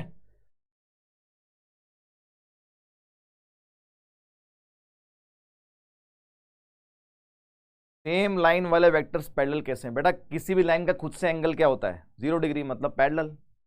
अगर आप दो लाइन एक के ऊपर एक बना दें, मतलब आप खुद का खुद से ही एंगल पूछ रहे हैं, तो वो भी तो 0 ही होता है, और 0 का मतलब भी पैरेलल होता है। ठीक है। तो जब भी दो वेक्टर आपस में पैरेलल होते हैं, मैंने बताया वो दोनों वेक्टर एक दूसरे के मल्टीपल होंगे। अब वो जो मल्टीपल है वो मल्टीपल या तो पॉजिटिव हो सकता है, नेगेटिव हो सकता है। अगर मल्टीपल पॉजिटिव है, जैसे 2 टाइम्स 3 टाइम्स 4 टाइम्स, तो दोनों वेक्टर की डायरेक्शन सेम होगी। मैग्नीट्यूड के बारे में मैं कोई कमेंट नहीं कर रहा, दोनों की डायरेक्शन सेम होगी। और अगर ये लैम्डा नेगेटिव है, if this lambda is negative, तो वो दोनों वेक्टर्स ऑपोजिट डायरेक्शन में होंगे। वापस से मैं मैग्नीट्यूड के ऊपर यहां पर कोई कमेंट नहीं कर रहा, मैं यहां पर सिर्फ डायरेक्शन के ऊपर कमेंट कर रहा हूं। तो जब दो वेक्टर आपस में पैरेलल वेक्टर्स होते हैं तो या तो उनकी डायरेक्शन सेम होती है, एक ही डायरेक्शन, या डायरेक्शन ऑपोजिट होती है। सेम कब होगी? जब एक दूसरे के मल्टीपल पॉजिटिव मल्टीपल हो, और ऑपोजिट कब होगी? जब नेगेटिव मल्टीपल हो।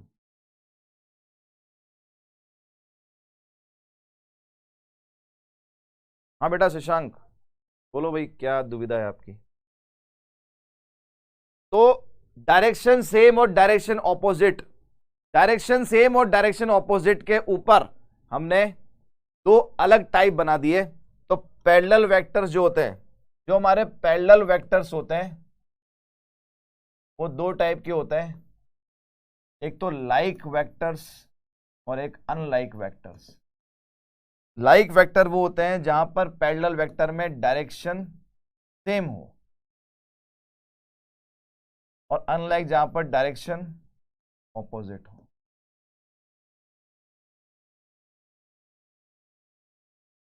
राइट। फॉर एग्जाम्पल ये मेरे पास ए वेक्टर है और ये मेरे पास बी वेक्टर है। क्लियरली पता लग रहा है कि यहां पर ए वेक्टर और बी वेक्टर आपस में पैरेलल हैं, लेकिन पैरेलल में अब दो टाइप हो गए। पैरेलल वेक्टर्स तो हैं, लेकिन पैरेलल में ये दोनों लाइक हैं अनलाइक है, वो इनकी डायरेक्शन पे डिपेंड करेगा। दोनों की डायरेक्शन सेम है तो लाइक वेक्टर्स लिखेंगे। ऐसे ही ए वेक्टर और बी वेक्टर, तो यहां पर भी देखें दोनों वेक्टर आपस में पैरेलल तो यहां पर भी है, लेकिन क्योंकि दोनों की डायरेक्शन ऑपोजिट है तो इनको हम अनलाइक वेक्टर लिखेंगे। तो पैरेलल वेक्टर में भी स्पेसिफिकली वो आपसे पूछ सकता है कि लाइक वेक्टर और अनलाइक वेक्टर क्या होता है। तो जब वेक्टर लाइक वेक्टर होते हैं, जब वेक्टर लाइक वेक्टर होते हैं तो उनके बीच में जो एंगल होता है वो 0 डिग्री होता है, ये ध्यान रखना। और जब वेक्टर अनलाइक वेक्टर होते हैं तो उनके बीच में जो एंगल होता है वो 180 डिग्री होता है। इसका मतलब पैरेलल वेक्टर के बीच में एंगल या तो 0 डिग्री होगा या 180 डिग्री होगा, डिपेंड करता है कि वेक्टर लाइक है या अनलाइक।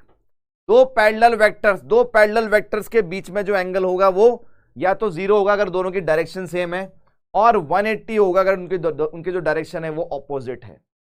तो वो आपको पता लग जाएगा। ये कैसे पता लगेगा?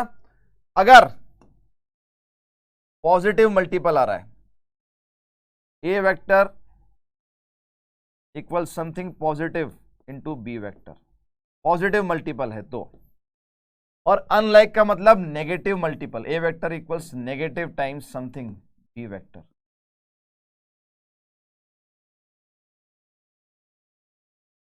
राइट। तो मल्टीपल से पता लग जाएगा कि इनके बीच में एंगल 0 है या 180 है। देखें आप, तो ये लाइक और अनलाइक वेक्टर हो गया। देखें यहाँ पर एक क्वेश्चन देखें आप, कौन बताएगा अभी इसका आंसर?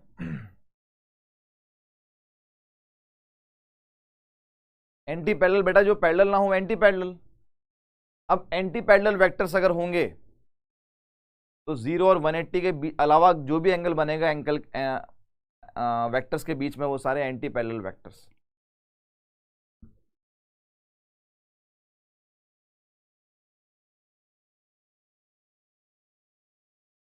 हाँ शशांक, तुम्हारे कमेंट दिख रहे हैं, पूछिए क्या डाउट पूछना है। दो वेक्टर पैरेलल होंगे तो उनका कोफिशिएंट का रेशियो इक्वल कैसे होगा?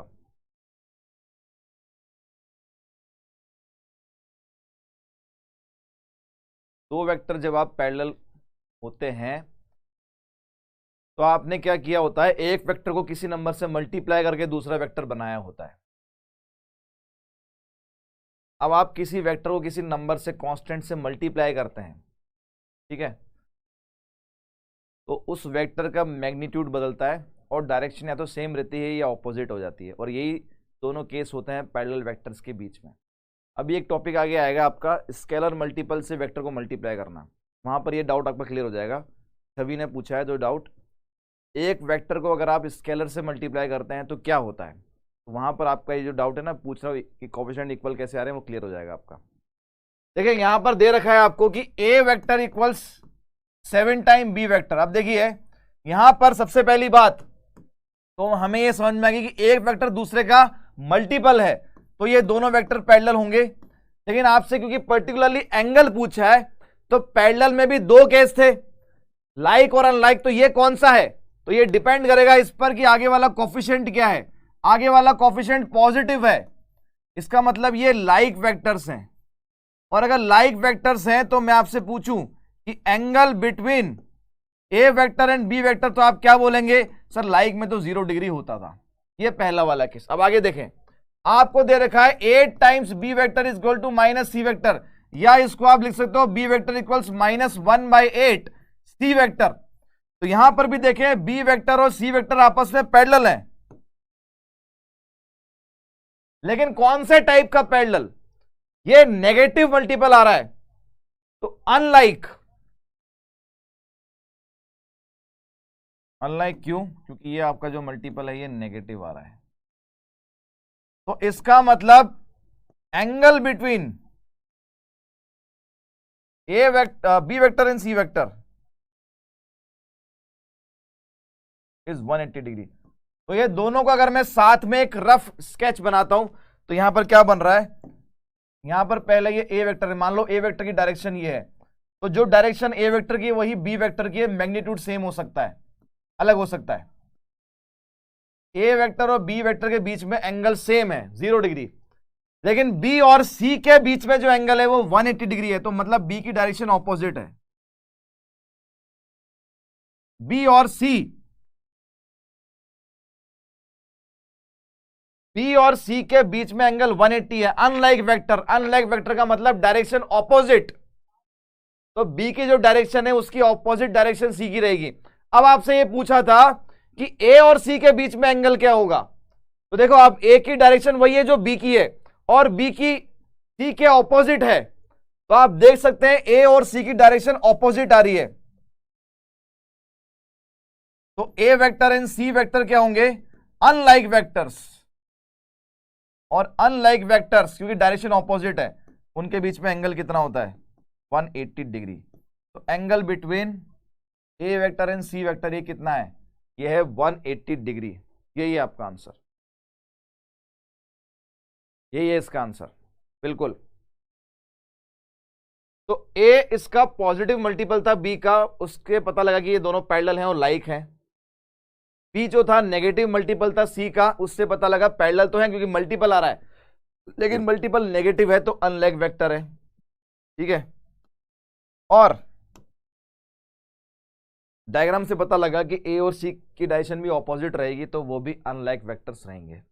आगे आ जाओ भाई फटाफट से। को इनिशियल वेक्टर्स, को इनिशियल वेक्टर्स वो वेक्टर जिनका इनिशियल पॉइंट सेम हो।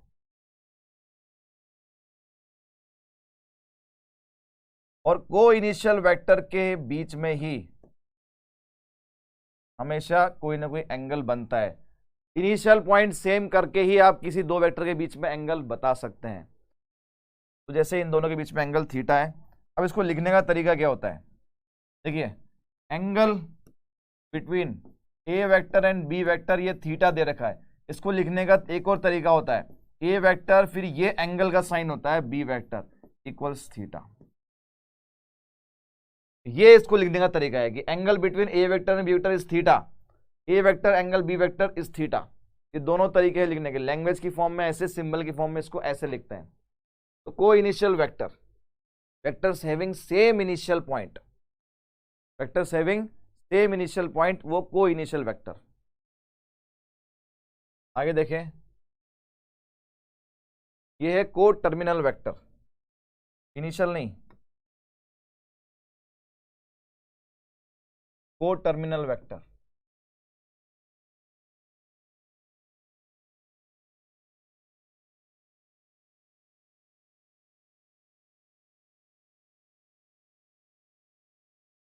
Vectors having same terminal point, एक ही पॉइंट पे जाके मिल रहे हैं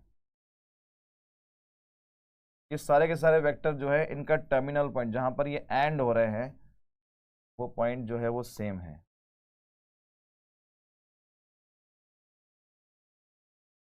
A vector, B vector, C vector, D vector, E vector, F vector, इस सारे के सारे वेक्टर्स का टर्मिनल पॉइंट सेम है।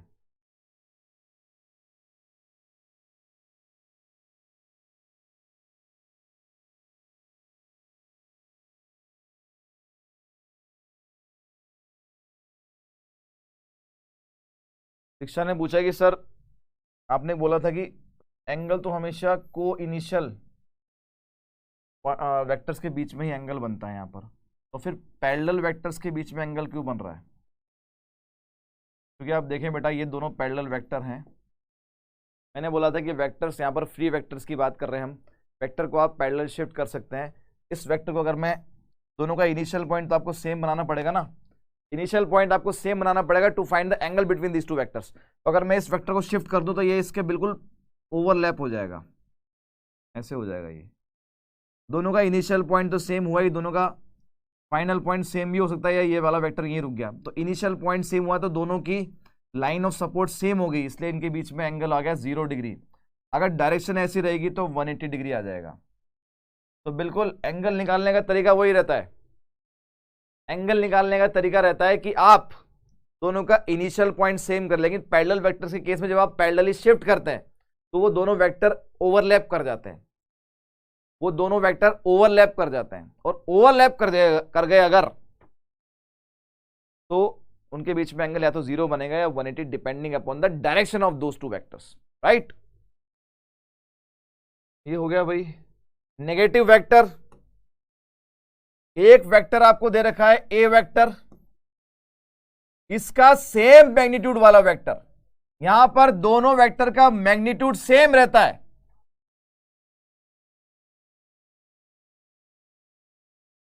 यहां पर दोनों वेक्टर का मैग्नीट्यूड सेम रहता है, बस डायरेक्शन ऑपोजिट। तो जब हम नेगेटिव वेक्टर्स की बात करते हैं तो ये डिफरेंस है, this is the difference between negative vectors and unlike vectors. ये आपके नेगेटिव वेक्टर्स हो गए, ये आपके नेगेटिव वेक्टर्स हो गए।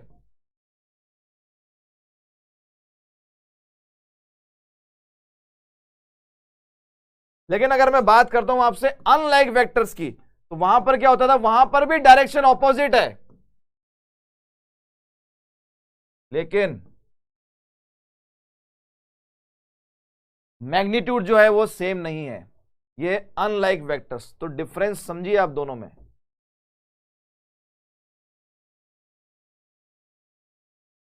दोनों में आप डिफरेंस समझिए। यहां पर अगर मैं बात करता हूं ए वेक्टर का मैग्नीट्यूड और इसका मैग्नीट्यूड सेम होता है, लेकिन यहां पर सेम नहीं है। यहां पर भी थीटा 180 डिग्री है, यहां पर भी थीटा 180 डिग्री है। तो हम बात करें अगर नेगेटिव वेक्टर्स, हम बात करें अगर नेगेटिव वेक्टर्स, और अगर हम बात करें अनलाइक वेक्टर्स, दोनों ही केस में वेक्टर्स के बीच में जो एंगल होता है 180 डिग्री होता है। लेकिन अनलाइक वेक्टर्स में मैग्नीट्यूड सेम हो भी सकता है और नहीं भी, लेकिन यहां पर मैग्नीट्यूड पूरा सेम रहता है।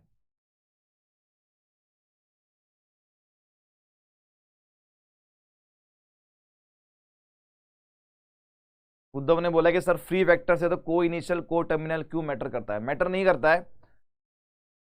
अगर आपको को टर्मिनल दे रखा है तो आपको को इनिशियल बनाकर ही एंगल निकालना है। मोस्ट ऑफ द केसेस में वो सेम ही आता है। जब आप किसी वेक्टर को पैरेलली शिफ्ट कर रहे हैं को इनिशियल से को टर्मिनल, तो वो जो एंगल होगा वो सेम ही आएगा, राइट। लेकिन ऐसा ये प्रोसेस है कि आपको ऐसा करना पड़ेगा। जब दो लाइन या जो दो लाइन सेगमेंट के बीच में आप एंगल निकाल रहे हैं तो आपको उनके दोनों के इनिशियल पॉइंट सेम करने होंगे। को टर्मिनल वेक्टर्स के बीच में भी एंगल होता है, बट वो angle between those two vectors वो नहीं माना जाता। वो माना जाता है तब जबकि आप उनको को इनिशियल बनाते हैं। अगर आपसे पूछा जाए कि angle between these two vectors आप बताइए, ठीक है, तो आपको पहले उन दोनों को को इनिशियल वेक्टर बनाना पड़ेगा, उसके बाद ही आप एंगल बता सकते हैं। बिल्कुल को टर्मिनल वेक्टर में किसी वेक्टर की डिटेक्शन अलग हो सकती है, वैसा एग्जाम्पल मुझे सोचना पड़ेगा, है ना, वैसा एग्जाम्पल मुझे सोचना पड़ेगा। ठीक है, चलें आगे। Reciprocal vector, reciprocal vector of A vector, reciprocal vector of A vector, तो ये होता है ए वेक्टर की पावर -1। किसी भी वेक्टर का रेसिप्रोकल वेक्टर क्या होता है, उस वेक्टर की पावर -1। कैसे निकालते हैं हम? देखिए वेक्टर दो चीजों से मिलकर बना होता है, इसका मैग्नीट्यूड और इसकी डायरेक्शन। रेसिप्रोकल वेक्टर, किसी भी वेक्टर के रेसिप्रोकल वेक्टर का मैग्नीट्यूड ओरिजिनल वेक्टर का उसके मैग्नीट्यूड का रेसिप्रोकल होता है। तो ये हो जाएगा 1/√2 मैग्नीट्यूड ऑफ ए वेक्टर, इसका मैग्नीट्यूड तो उसका रेसिप्रोकल हो जाएगा, लेकिन इसकी जो डायरेक्शन है same direction of A vector. तो अगर मुझे ए वेक्टर का रेसिप्रोकल वेक्टर चाहिए तो मुझे मैग्नीट्यूड और डायरेक्शन अलग निकालनी पड़ेगी। मैग्नीट्यूड क्या होगा, ए वेक्टर के मैग्नीट्यूड का रेसिप्रोकल हो जाएगा, और डायरेक्शन क्या होगी, डायरेक्शन वही रहेगी जो ए वेक्टर की डायरेक्शन थी। ठीक है, तो यहां पर अगर मुझे ए वेक्टर का इनवर्स अगर मुझे निकालना है तो ये हो जाएगा 1/a वेक्टर का मैग्नीट्यूड, और डायरेक्शन वही रहेगी जो ए वेक्टर की है। किसी भी वेक्टर की डायरेक्शन क्या होती है, उसका ए कैप, उसका कैप, तो ए कैप। अब यहां पर अगर आप ए कैप की वैल्यू पुट कर दें तो 1/मैग्नीट्यूड ऑफ ए कैप हो जाएगा ए वेक्टर डिवाइड बाय उसका मैग्नीट्यूड। तो ए वेक्टर का रेसिप्रोकल क्या आ गया, ए वेक्टर डिवाइड बाय उसके मैग्नीट्यूड का स्क्वायर। किसी भी वेक्टर का रेसिप्रोकल वेक्टर ये होता है, वेक्टर डिवाइड बाय उसके मैग्नीट्यूड का स्क्वायर।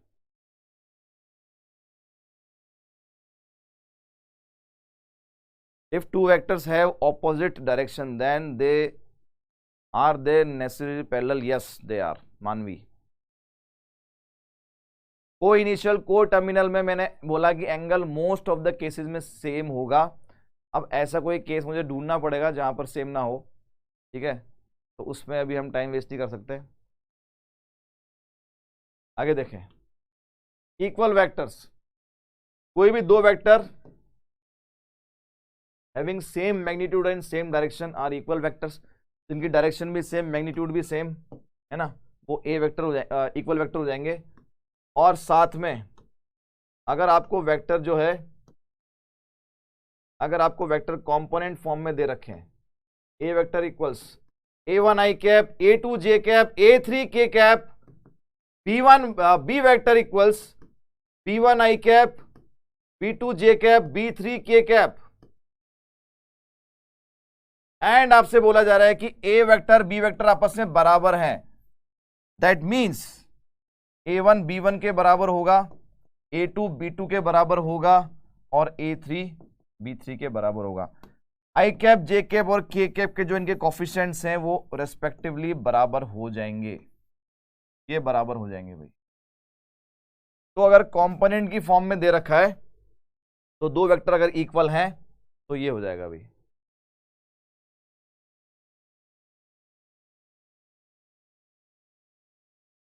रेसिप्रोकल वेक्टर क्या होता है, किसी भी वेक्टर का रेसिप्रोकल वेक्टर होता है, उस वेक्टर के मैग्नीट्यूड का उसका मैग्नीट्यूड रेसिप्रोकल होगा, और डायरेक्शन जो है सेम रहेगी। अगर मुझे ए वेक्टर का रेसिप्रोकल निकालना है तो रेसिप्रोकल वेक्टर में ए वेक्टर के मैग्नीट्यूड का रेसिप्रोकल हो जाएगा, और जो ए वेक्टर की डायरेक्शन है उसके रेसिप्रोकल वेक्टर की डायरेक्शन भी वही रहेगी, सेम रहेगी। तो मैग्नीट्यूड तो हो गया, रेसिप्रोकल डायरेक्शन सेम रहेगी। तो ए वेक्टर के मैग्नीट्यूड का हमने रेसिप्रोकल कर दिया 1/मैग्नीट्यूड ऑफ वेक्टर ए, और ए वेक्टर की डायरेक्शन क्या होगी, ए कैप, और उसका फॉर्मूला क्या होता है, वेक्टर डिवाइड बाय उसका मैग्नीट्यूड। ये ए कैप का फॉर्मूला है। तो ये आपकी डायरेक्शन, ये आपका मैग्नीट्यूड, ये ए कैप का फॉर्मूला है। तो ये आपका फाइनल रिजल्ट जो है ये निकल के आएगा। इक्वल वेक्टर्स में कंपोनेंट बराबर, रेशो सेम होगा, बिल्कुल रेशो 1 हो जाएगा भाई। अगर आप a1/b1 करते हैं दोनों बराबर हैं तो 1, a2/b2 करेंगे दोनों बराबर है 1, a3/b3 दोनों बराबर करेंगे 1, क्योंकि ये आपस में पैरेलल वेक्टर्स भी तो हैं भाई, ये पैरेलल वेक्टर्स भी तो हो गए, और वो भी कौन से, लाइक वेक्टर्स हो गए ये, क्योंकि डायरेक्शन सेम है, क्योंकि डायरेक्शन सेम है। आगे देखें, देखिए अब आपके सामने यहां पर एक डायग्राम दे रखा है, और इस डायग्राम में आपको बताना है इनमें से कौन सा सही है कौन सा गलत। ये बीच में इक्वल्स लगा हुआ है भाई इन सारे ऑप्शंस। यहां पर आप वेक्टर को पहचाने और ये बताना है आपको कौन से नेगेटिव वेक्टर है। ये एक आपके सामने एक स्क्वायर है ना, दिस इज ए स्क्वायर, तो सारी साइड्स जो है वो बराबर हैं। आपको बताना है इनमें से कौन कौन से जो है वो ट्रू है, कौन से फॉल्स हैं, which are correct which are incorrect. बताएं भाई। दो वेक्टर इक्वल कब होते हैं? जब उनका मैग्नीट्यूड सेम और डायरेक्शन भी सेम। दो वेक्टर नेगेटिव वेक्टर्स कब होते हैं? जब उनका magnitude same but direction opposite. तो यहां पर आपको या तो इक्वल वेक्टर नजर आ रहे हैं या नेगेटिव वेक्टर्स नजर आ रहे हैं, बस वही आपको पहचानना है। इसमें भी यहां पर ये इक्वल है भाई। बताइए।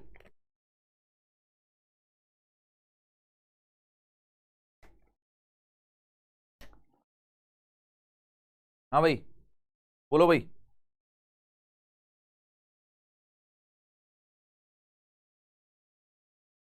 सबसे पहले बात करते हैं A B vector B C vector. ये रहा ए बी वेक्टर, ये बी सी वेक्टर, क्या ये दोनों आपस में इक्वल हैं? उसके लिए हम देखें दोनों वेक्टर का मैग्नीट्यूड सेम होना चाहिए। हाँ, मैग्नीट्यूड सेम है क्योंकि ये स्क्वायर है, स्क्वायर की सारी साइड की जो लेंथ है वो सेम होती है। तो मैग्नीट्यूड तो सेम है, लेकिन क्या डायरेक्शन सेम है? नहीं, डायरेक्शन सेम नहीं है। इसकी डायरेक्शन ऐसे, इसकी परपेंडिकुलर है, तो डायरेक्शन सेम नहीं है, तो ये तो रॉन्ग हो गया भाई, इनकरेक्ट। अगला देखें, ए बी वेक्टर और डी सी वेक्टर। यहां पर जो एरो लिखे उस पर मत जाइए, जो क्वेश्चन में दे रखा है उस पे जाइए। A B vector D C vector, D C के लिए आपके पास डी से सी की तरफ जाएगा एरो, तो ए बी और डी सी की लेंथ तो बराबर थी ही। अब डी सी आपने एरो भी चेंज कर दिया, डी सी वेक्टर, तो डायरेक्शन भी सेम हो गई। डायरेक्शन भी सेम है तो ये करेक्ट हो गया। उसके बाद ए बी वेक्टर बराबर माइनस सी डी वेक्टर। अब देखिए, किसी भी वेक्टर को जब आप माइनस से मल्टीप्लाई करते हैं तो एक्चुअल में उसकी डायरेक्शन आपने चेंज कर दी है, तो आप उसके पॉइंट्स को बदल सकते हैं। तो देखिए, इसको लिखने का यह भी तरीका हो सकता है, ए बी वेक्टर बराबर माइनस मल्टीप्लाई हुआ तो ये डी सी वेक्टर, ये सी और डी आपस में पलट जाएंगे। किसी भी वेक्टर को जब हम माइनस से मल्टीप्लाई करते हैं तो उसके दोनों पॉइंट्स, इनिशियल और फाइनल पॉइंट, आपस में बदल जाते हैं। तो ये बदल गए और माइनस इसने हजम कर लिया। तो देखिए, ये दोनों चीजें सेम ही लिखी है, ये सिर्फ आपको कंफ्यूज करने के लिए ऐसे लिखा हुआ था। तो ये सही है, ये सही है। आगे देखें, ये लिखा है बी सी बराबर डी ए वेक्टर। आइए चेक कर लेते हैं। बी सी वेक्टर ये रहा, बी सी वेक्टर ये रहेगा, और D A vector, D A vector ये रहेगा। क्या दोनों का मैग्नीट्यूड सेम है? या सेम है, लेकिन डायरेक्शन ऑपोजिट है। ये बीसी और ये डी है, पॉइंट के हिसाब से डायरेक्शन चेक करनी है। This is wrong. A B और सी डी,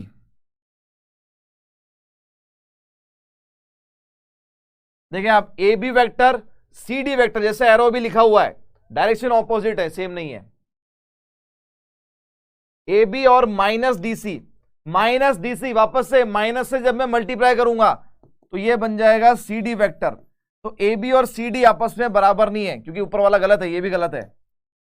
बीसी बराबर AD, BC vector AD vector, आपने एरो को चेंज कर दिया तो मैग्नीट्यूड सेम और डायरेक्शन भी same, this is true. BC बराबर माइनस डी है, माइनस डी है, माइनस से मल्टीप्लाई करूंगा तो एक्चुअल में एडी ही लिखा है, दिस इज ट्रू। तो थर्ड, फोर्थ, फिफ्थ और एट्थ, थर्ड, फोर्थ, फिफ्थ और eighth, these four are correct. Only these four are correct. Sorry, third, fifth, sixth. Third, fifth, sixth और eighth. These are correct. Right, right, right. ठीक है, आगे बढ़ते हैं। आइए, addition of vectors. Addition of vector में सबसे पहला है triangle, triangle law of addition.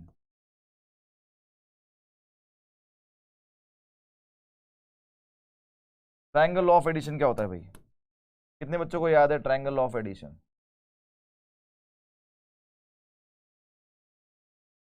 हाँ भाई, याद है? कितने बच्चों को याद है?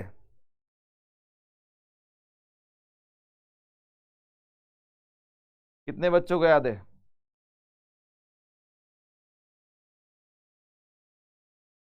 ट्रायंगल लॉ ऑफ एडिशन कितने बच्चों को याद है भाई? फटाफट से बताएं। ट्रायंगल लॉ ऑफ एडिशन आपने फिजिक्स में किया होगा, ये तो आपको याद होना चाहिए ना, फिर यार भूल गए आप लोग। प्रशांत बेटा क्यों थक रहे हो? पढ़ाई पे ध्यान लगाओ। काहे एक ही सवाल को बार बार पूछे जा रहे हो?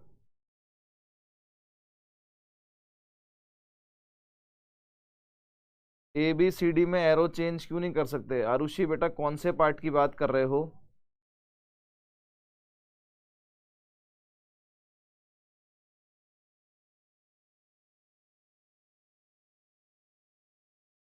आरुषि कौन से पार्ट की बात कर रहे हो आप पिछले क्वेश्चन में? देखिए ट्रायंगल ऑफ एडिशन क्या कहता था। ट्रायंगल ऑफ एडिशन ये कहता था कि ट्रायंगल के किसी भी दो साइड, ऑल राइट, काफी बच्चों को याद है ट्रायंगल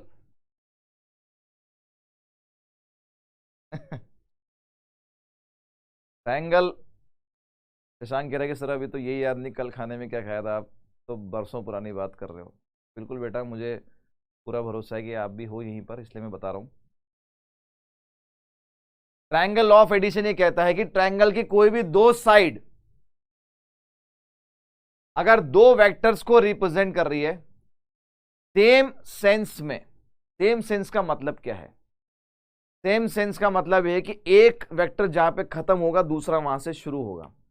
कोई भी दो साइड ले लो आप, जैसे मैंने ले लिया BC वेक्टर और CA वेक्टर। तो BC वेक्टर B से स्टार्ट हुआ, बॉम्बे से ये ट्रेन चली है और कैलकाटा पे जाके रुकी है, और जो ट्रेन कैलकाटा से स्टार्ट हुई वो अहमदाबाद में जाके रुकी। तो एक ट्रेन जहां पे खत्म हो रही है वहां से दूसरी वाली ट्रेन शुरू होनी चाहिए, इसको कहते हैं सेम सेंस में। देखो एक ही सेंस में चल रहा है, सेम सेंस।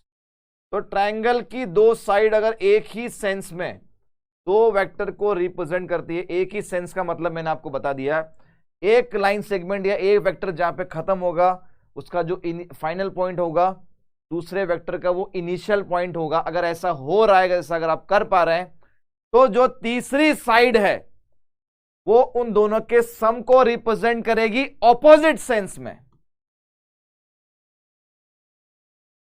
तीसरी side, the third side will represent the sum of those two vectors but in opposite sense.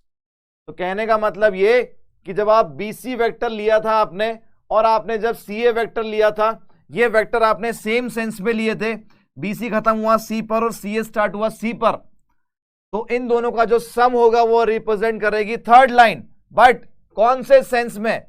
इस एरो में करेगी? नहीं, ये तो सेम सेंस हो गया, ये तो एक ही सेंस चल रहा है, इसमें नहीं करेगी, वो ऑपोजिट सेंस में करेगी। तो इनका जो सम होगा वो BA वेक्टर होगा।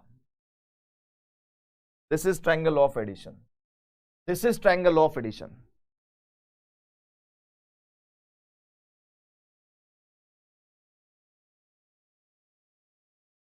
राइट, ट्रायंगल ऑफ एडिशन, दो साइड अगर सेम सेंस में रिप्रेजेंट कर रही है दो वेक्टर को, तीसरी साइड ऑपोजिट सेंस में। अगर आपने गलती से यहां पर यह लिख दिया कि BC vector plus CA vector equals AB vector, तो ये भाई पाप नहीं है, पाप ये है महापाप। अनर्थ कर दिया आपने, घोर अन्याय कर दिया, पाप कर दिया आपने। ये गलत हो जाएगा क्योंकि आपने तीसरी साइड को भी BC vector, CA vector, AB vector same sense में ले लिया। The third side will be in opposite sense. तो आप मुझे अब ये बताइए, अब हम इसके साथ खिलवाड़ करते हैं। खिलवाड़ ये करते हैं कि आप मुझे इन सबकी वैल्यूज आप मुझे बताइए। अब PA vector plus AC vector की वैल्यू क्या होगी? बताओ फटाफट। AB vector plus BC vector की वैल्यू क्या होगी? बताइए फटाफट। देखिए कोई भी दो साइड ले सकता हूं, कोई भी दो साइड ले सकता हूं, लेकिन सेम सेंस में लेनी है। पहले आपको चेक करना है कि वो दो साइड मैंने लिए सेम सेंस में है क्या। तीसरी साइड ऑपोजिट सेंस में, थर्ड साइड जो है उसके सम को रिप्रेजेंट करेगी। ले लो भाई,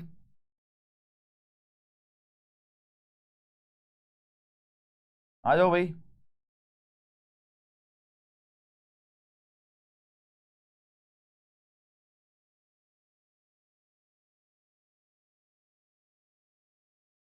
बताइए, इन सभी के इन सभी के इन सभी के इन सभी के आपको आंसर बताने हैं।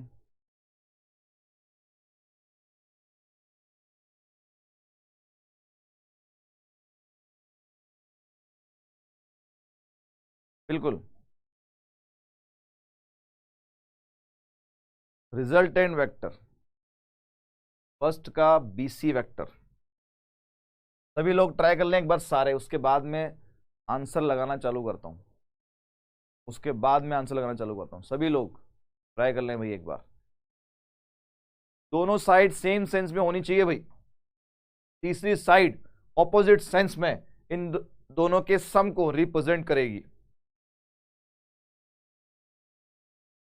नोबिता ने आंसर निकाल दिया डोरेमोन से पूछकर। Very good. हार्दिक पांड्या कहाँ गायब हो गया भाई? नेट प्रैक्टिस पे चला गया क्या? Where is Hardik Pandya? Second का एसी, फर्स्ट का बीसी, ऋषि का BC AC CB BC. Sir fourth महापाप है। नहीं है बेटा, ध्यान से देखो, बीच में मैंने माइनस लगा दिया जानबूझकर।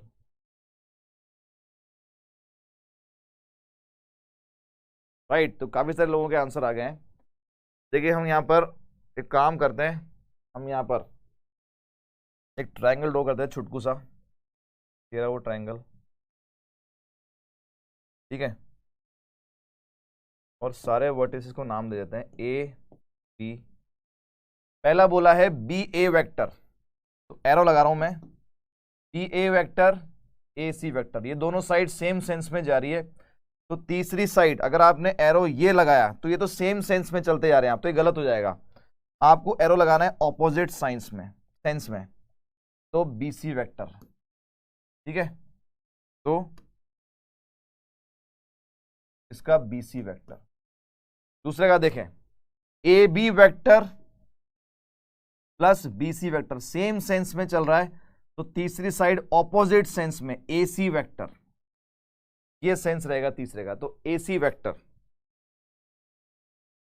दूसरे का ए सी वेक्टर। तीसरे पे आओ, C A vector plus A B vector, same sense में जा रहा है तो ये ऑपोजिट सेंस में, तो ये सी बी वेक्टर। अब इस वाले में मैंने थोड़ा चालाकी खेली है। यहां पर मैंने क्या किया, माइनस लगा दिया। आपको सम निकालना है भाई, तो बी ए वेक्टर, ये माइनस इसके अंदर जाएगा तो ये ए सी वेक्टर बनेगा। तो बी ए वेक्टर प्लस ए सी वेक्टर पहले कर चुके हैं हम, इसका वैल्यू जो आएगा वो आएगा बी सी वेक्टर, ठीक है। तो बी सी वेक्टर, तो बी सी ए सी, बी सी ए सी सी बी, और ठीक है। अब यहां पर एक और पॉइंट निकल के आता है, अगर आपको सेम सेंस में ही लेना है, अगर आपको तीनों साइड एक ही सेंस में लेनी है, ठीक है कि सर मुझे तो ये उसी सेंस में लेना है, तो फिर सेम सेंस में अगर आप लेते हैं तो इन तीनों का जो सम होता है, B C vector, C A vector और ए बी वेक्टर, ये जो सम होता है ये हमेशा 0 होता है।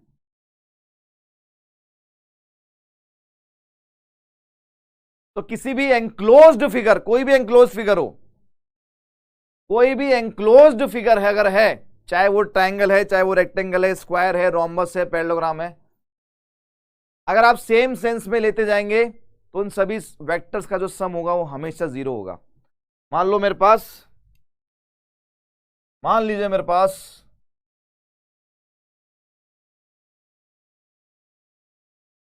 ये एक पैरेललोग्राम है,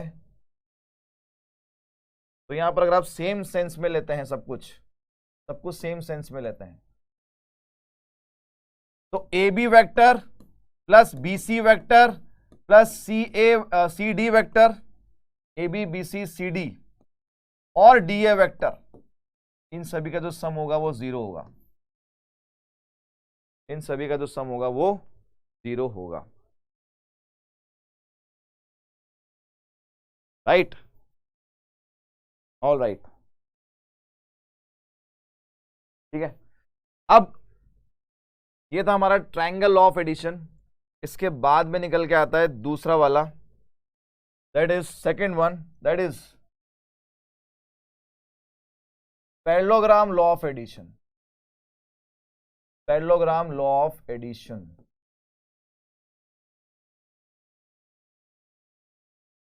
ये क्या है भाई? आइए मिलकर ड्रॉ करते हैं पहले एक पैरेललोग्राम।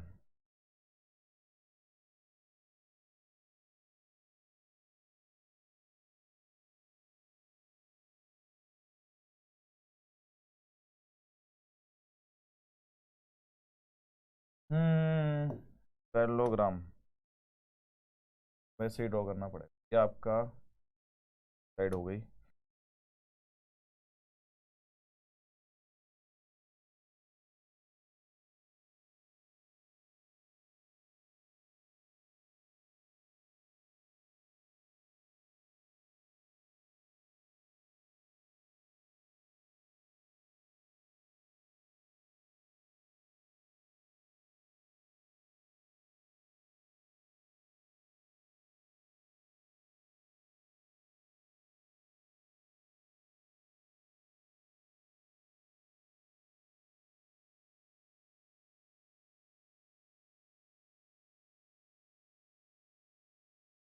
चलिए तो ये कुछ कुछ पैरेललोग्राम तो बना, ठीक है। Yes, parallelogram law of addition. यहां पर ये बोला जा रहा है कि जब पैरेललोग्राम लॉ ऑफ एडिशन का स्टेटमेंट क्या होता है, if two adjacent lines of a parallelogram, अगर पैरेललोग्राम की दो एडजेसेंट लाइंस, एडजेसेंट का मतलब होता है आजू बाजू वाली, दो वेक्टर को रिप्रेजेंट करती है, ये ए वेक्टर और ये बी वेक्टर, तो उन दोनों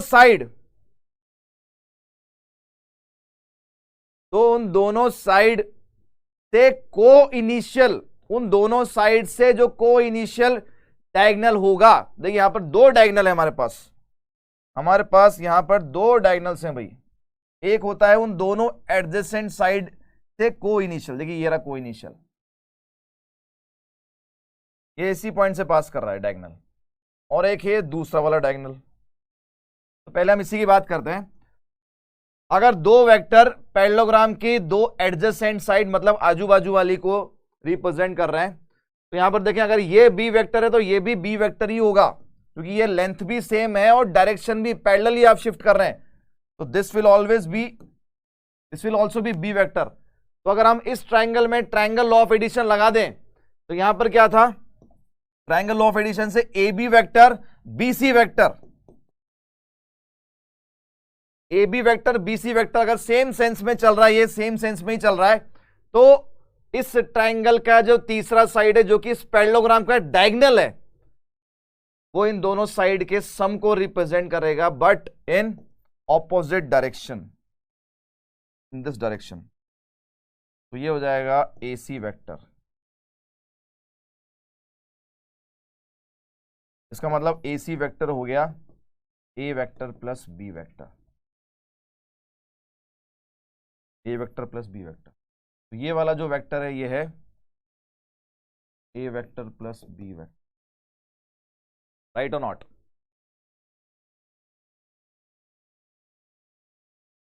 एडी लाइन थोड़ा और बेंड कर दी जाए, बेटा कोई बात नहीं, समझ रहे हो ना आप, फीलिंग्स को समझो आप, जो मेरे अंदर उमड़ उमड़ के जो triangle parallelogram law of addition की जो फीलिंग्स आ रही है उसको आप समझें, उसको फील करें आप, ठीक है। तो यहां पर मैंने ये बोला कि अगर पैरेललोग्राम की दो एडजेसेंट साइड्स को दो वेक्टर रिप्रेजेंट कर रहे हैं, तो उन दोनों साइड से को इनिशियल जो डायगोनल होगा वो उन दोनों वेक्टर के सम के बराबर होगा। अब यहां पर जो अभी अभी हमने ट्रायंगल लॉ ऑफ एडिशन देखा था, उसमें मैं वापस लेके जा रहा हूं, क्योंकि एक पॉइंट है जो हमारा मिस हो गया वहां पर, और वो हमारा यहां पर काम आएगा। ये आपका ट्रायंगल लॉ ऑफ एडिशन था, इसी में आप देखें अगर दो वेक्टर को मुझे सब्ट्रैक्ट करना है, वो रह गया हमारा, हाँ हमारा पॉइंट यहां पर, ये आपका ट्रायंगल है, ठीक है, ये ए हो गया, बी हो गया, सी हो गया, मान लो ये ए वेक्टर है, ये आपका बी वेक्टर है। मुझे ए वेक्टर माइनस बी वेक्टर करना है, तो कैसे करूंगा, वो यहां पर सवाल है। तो A vector minus B vector का एक्चुअल मीनिंग क्या होता है? A vector minus B vector का एक्चुअल मीनिंग है A vector plus minus of B vector.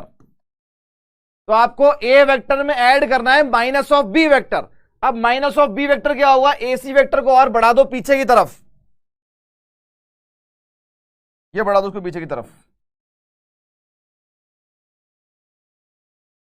Length को सेम रखेंगे एग्जैक्टली।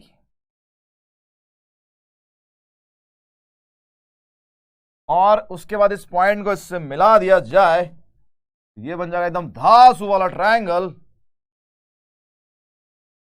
जिसमें ये वाला वेक्टर आपका है माइनस ऑफ बी वेक्टर, इसकी डायरेक्शन हो जाएगी ये। पॉइंट को नाम दे दिया जाए डी।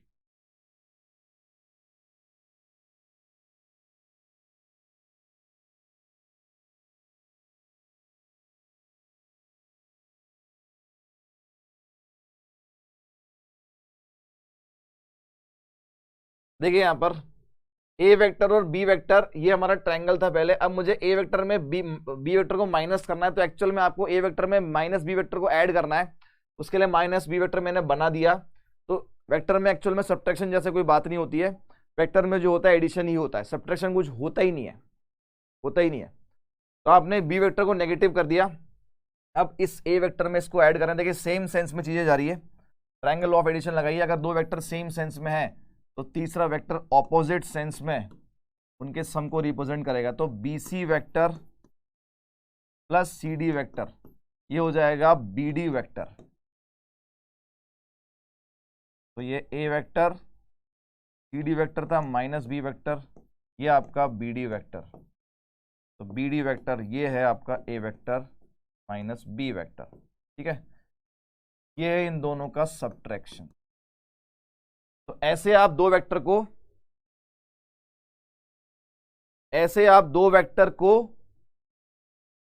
सब्ट्रैक्ट करते हो भाई।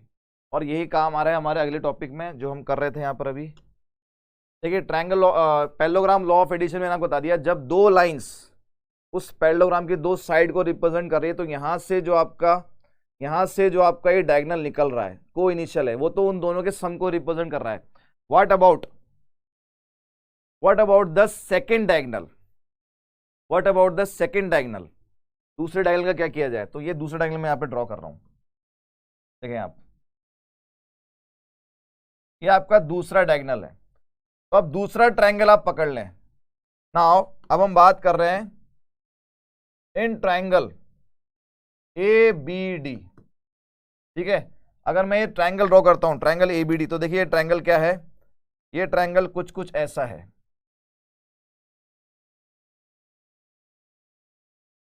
एग्जैक्टली तो मत देखना, लेकिन हाँ कोशिश पूरी है कि फील कराया जाए आपको। ये आपका पॉइंट डी है, ये ए है और ये बी है। ये वाला ए वेक्टर है और ये वाला आपका बी वेक्टर है। हमें ये निकालना है और यही है डायगोनल, ये डायगोनल बी डी। तो मैंने ये ट्रायंगल ड्रॉ किया है, एग्जैक्टली वैसा नहीं है लेकिन आप समझ सकते हैं उसको। तो मुझे ये डायगोनल निकालना है भाई। मैंने एक डायगोनल तो निकाल लिया, ए सी वेक्टर मैंने निकाल लिया, वो है A vector plus B vector, ये इस पैरेललोग्राम का डायगोनल हो गया। लेकिन अब मुझे दूसरा डायगोनल भी तो निकालना है, और वो है आपका बी डी वेक्टर। तो देखिए इस ट्रायंगल में ट्रायंगल लॉ ऑफ एडिशन लगा दो। वो क्या कहती है, वो ये कहता है कि कोई भी दो साइड अगर सेम सेंस में है तो तीसरी साइड ऑपोजिट सेंस में उनके सम को रिप्रेजेंट करेगी। इसका मतलब A B vector plus B D vector, जो कि मुझे निकालना है, मुझे नहीं पता है, equals A D vector, equals A D vector. तो ए बी वेक्टर है A vector plus B D vector equals A D vector B vector. तो बी डी वेक्टर हो गया, इसको ले जाओ उधर, B vector minus A vector. तो आपको यही पूछा था कि दूसरा डायगोनल, दूसरा वाला डायगोनल क्या होगा, तो भाई वो होगा B vector minus A vector. तो दूसरा डायगोनल बी डी वेक्टर क्या हो जाएगा, B vector minus A vector. तो यहां से एक पॉइंट निकल के आता है। पॉइंट क्या है, पॉइंट ये है, यहां पे लिख देता हूं मैं, if A vector and B vector represents two adjacent sides of a parallelogram, then lengths of its diagonals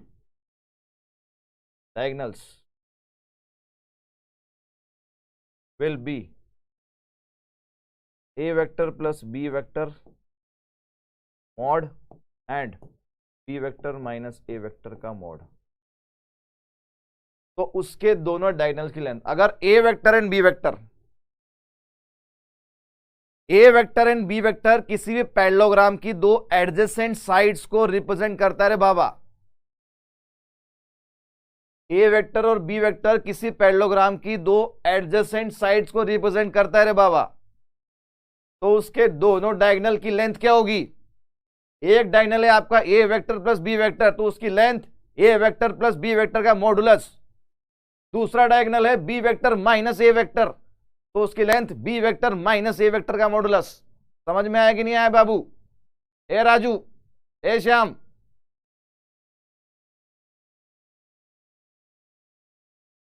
ठीक है? तो अगर आपसे डायगोनल की लेंथ पूछ ली जाए तो क्या आप बता पाएंगे? आप क्या आप तैयार हैं?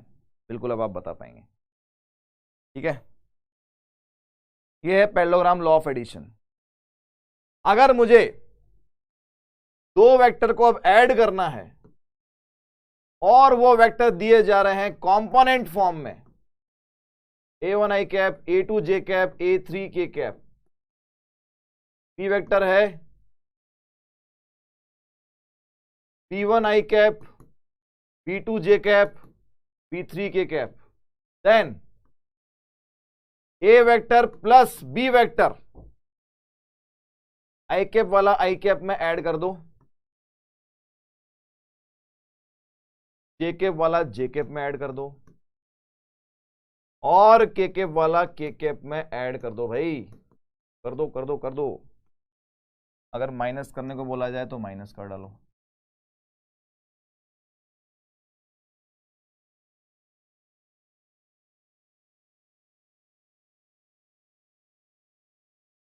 राइट, तो इस तरीके से आप दो वेक्टर्स को ऐड कर सकते हैं, बहुत सिंपल है। अगला है, अगर आप किसी वेक्टर को किसी स्केलर से मल्टीप्लाई कर रहे हैं, देखिए हमारे पास ये A वेक्टर है। अगर आपने -1 से मल्टीप्लाई किया, मैग्नीट्यूड सेम रहेगा, ये गिवन है, तो -A वेक्टर क्या होगा? ये A वेक्टर है आपका। अगर आपने उस वेक्टर को -1 से मल्टीप्लाई किया तो -A वेक्टर। अगर आपने -2 से मल्टीप्लाई किया, देखिए जिस कांस्टेंट से आप मल्टीप्लाई कर रहे हैं, तो उससे डिफरेंस क्या आता है, फर्क क्या पड़ता है? कांस्टेंट के साइन से फर्क पड़ता है कि डायरेक्शन मुझे चेंज करनी या नहीं करनी। इसे यहां पर करनी पड़ी, नेगेटिव से मल्टीप्लाई किया था। और जो मैग्नीट्यूड है, जितने नंबर से आप मल्टीप्लाई कर रहे हैं, 2 से, 3 से, 4 से, उस वेक्टर का मैग्नीट्यूड उतने ही टाइम्स हो जाएगा। इसका मतलब ये कि इफ A वेक्टर इज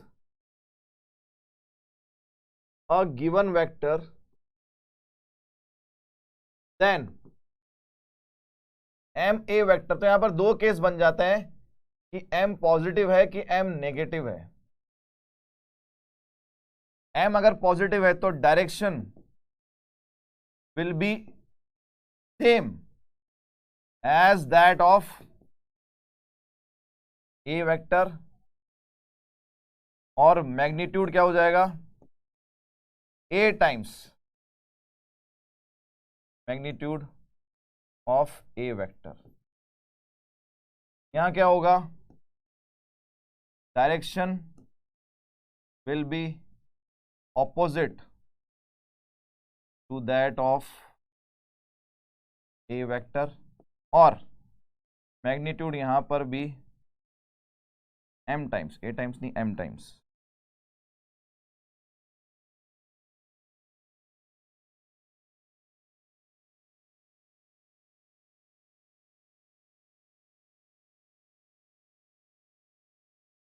जब भी आप किसी कांस्टेंट से मल्टीप्लाई करते हैं, जब भी आप किसी वेक्टर को किसी कांस्टेंट से मल्टीप्लाई करते हैं, तो पहले तो हम उस कांस्टेंट का साइन चेक करते हैं, या तो साइन पॉजिटिव होगा या नेगेटिव होगा। अगर साइन पॉजिटिव हुआ तब तो उस वेक्टर की डायरेक्शन सेम रहेगी, अगर साइन नेगेटिव हुआ तो डायरेक्शन बदल जाएगी, पहली बात। दूसरी बात, जितना उस कांस्टेंट की वैल्यू है, पॉजिटिव वैल्यू है, उस वेक्टर का मैग्नीट्यूड उतने ही टाइम्स हो जाएगा। तो अगर मैं जैसे मान लो -2a से मैंने मल्टीप्लाई कर रहा हूं, तो -2a से क्या फर्क पड़ेगा, इस माइनस से तो फर्क पड़ेगा कि डायरेक्शन जो है वो अपोजिट हो गई। और 2 से क्या फर्क पड़ा, 2 से फर्क पड़ा इसका मैग्नीट्यूड इसका डबल हो गया। बात समझ में आई आपको ये वाली? तो -2 से फर्क पड़ा, माइनस से डायरेक्शन अपोजिट हो गई, और 2 से उसका मैग्नीट्यूड 2 टाइम्स हो गया, तो ओरिजिनल वेक्टर का 2 टाइम्स हो गया। बस यही होता है।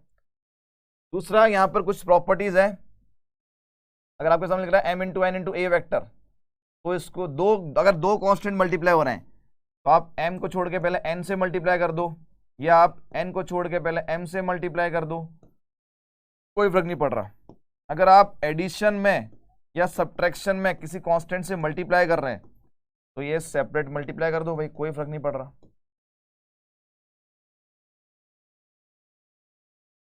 0 से मल्टीप्लाई करेंगे तो 0 वेक्टर ही हो जाएगा, वो मैग्नीट्यूड 0 हो जाएगा, right.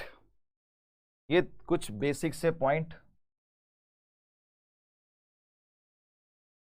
Components of a vector, देखिए components of a vector, vector joining 2 points, ये कुछ बेसिक चीजें और है, और उसके बाद फिर हम आ जाएंगे हमारे क्वेश्चंस, है ना। तो नेक्स्ट क्लास में हम बहुत सारे ढेर सारे क्वेश्चन करेंगे। यहाँ से आपका चैप्टर जो है अगला, मतलब अगला जो लेक्चर है यहाँ से स्टार्ट करेंगे, कंपोनेंट ऑफ अ वेक्टर से स्टार्ट करेंगे। आज का जो लेक्चर था ज़्यादातर थ्योरेटिकल था, यहाँ पर हमने क्वेश्चंस कम किए, है ना, क्वेश्चंस कम किए, क्योंकि ये इस चैप्टर का बेसिक पार्ट था। बहुत सारे लोगों को बेसिक आता था तो कोई बात नहीं, जिनको नहीं आता था उनका अब थोड़ा सा बन गया होगा, थोड़ा ही बन गया होगा, मैं ये नहीं कह रहा पूरा बन गया होगा, थोड़ा कुछ तो बना होगा। जो बातें नहीं पता थी आज पता लगी है।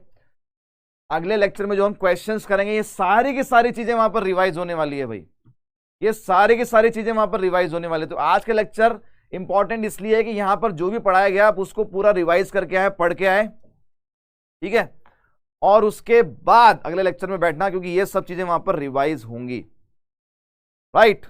चलिए फिर मिलते हैं अगली क्लास में। टिल देन कीप रिवाइजिंग, स्वस्थ रहे, मस्त रहे, तंदुरुस्त रहे, और ऐसे ही अपनी एनर्जी को बरकरार रखें, राइट। तो गुड बाय एंड जय माता दी।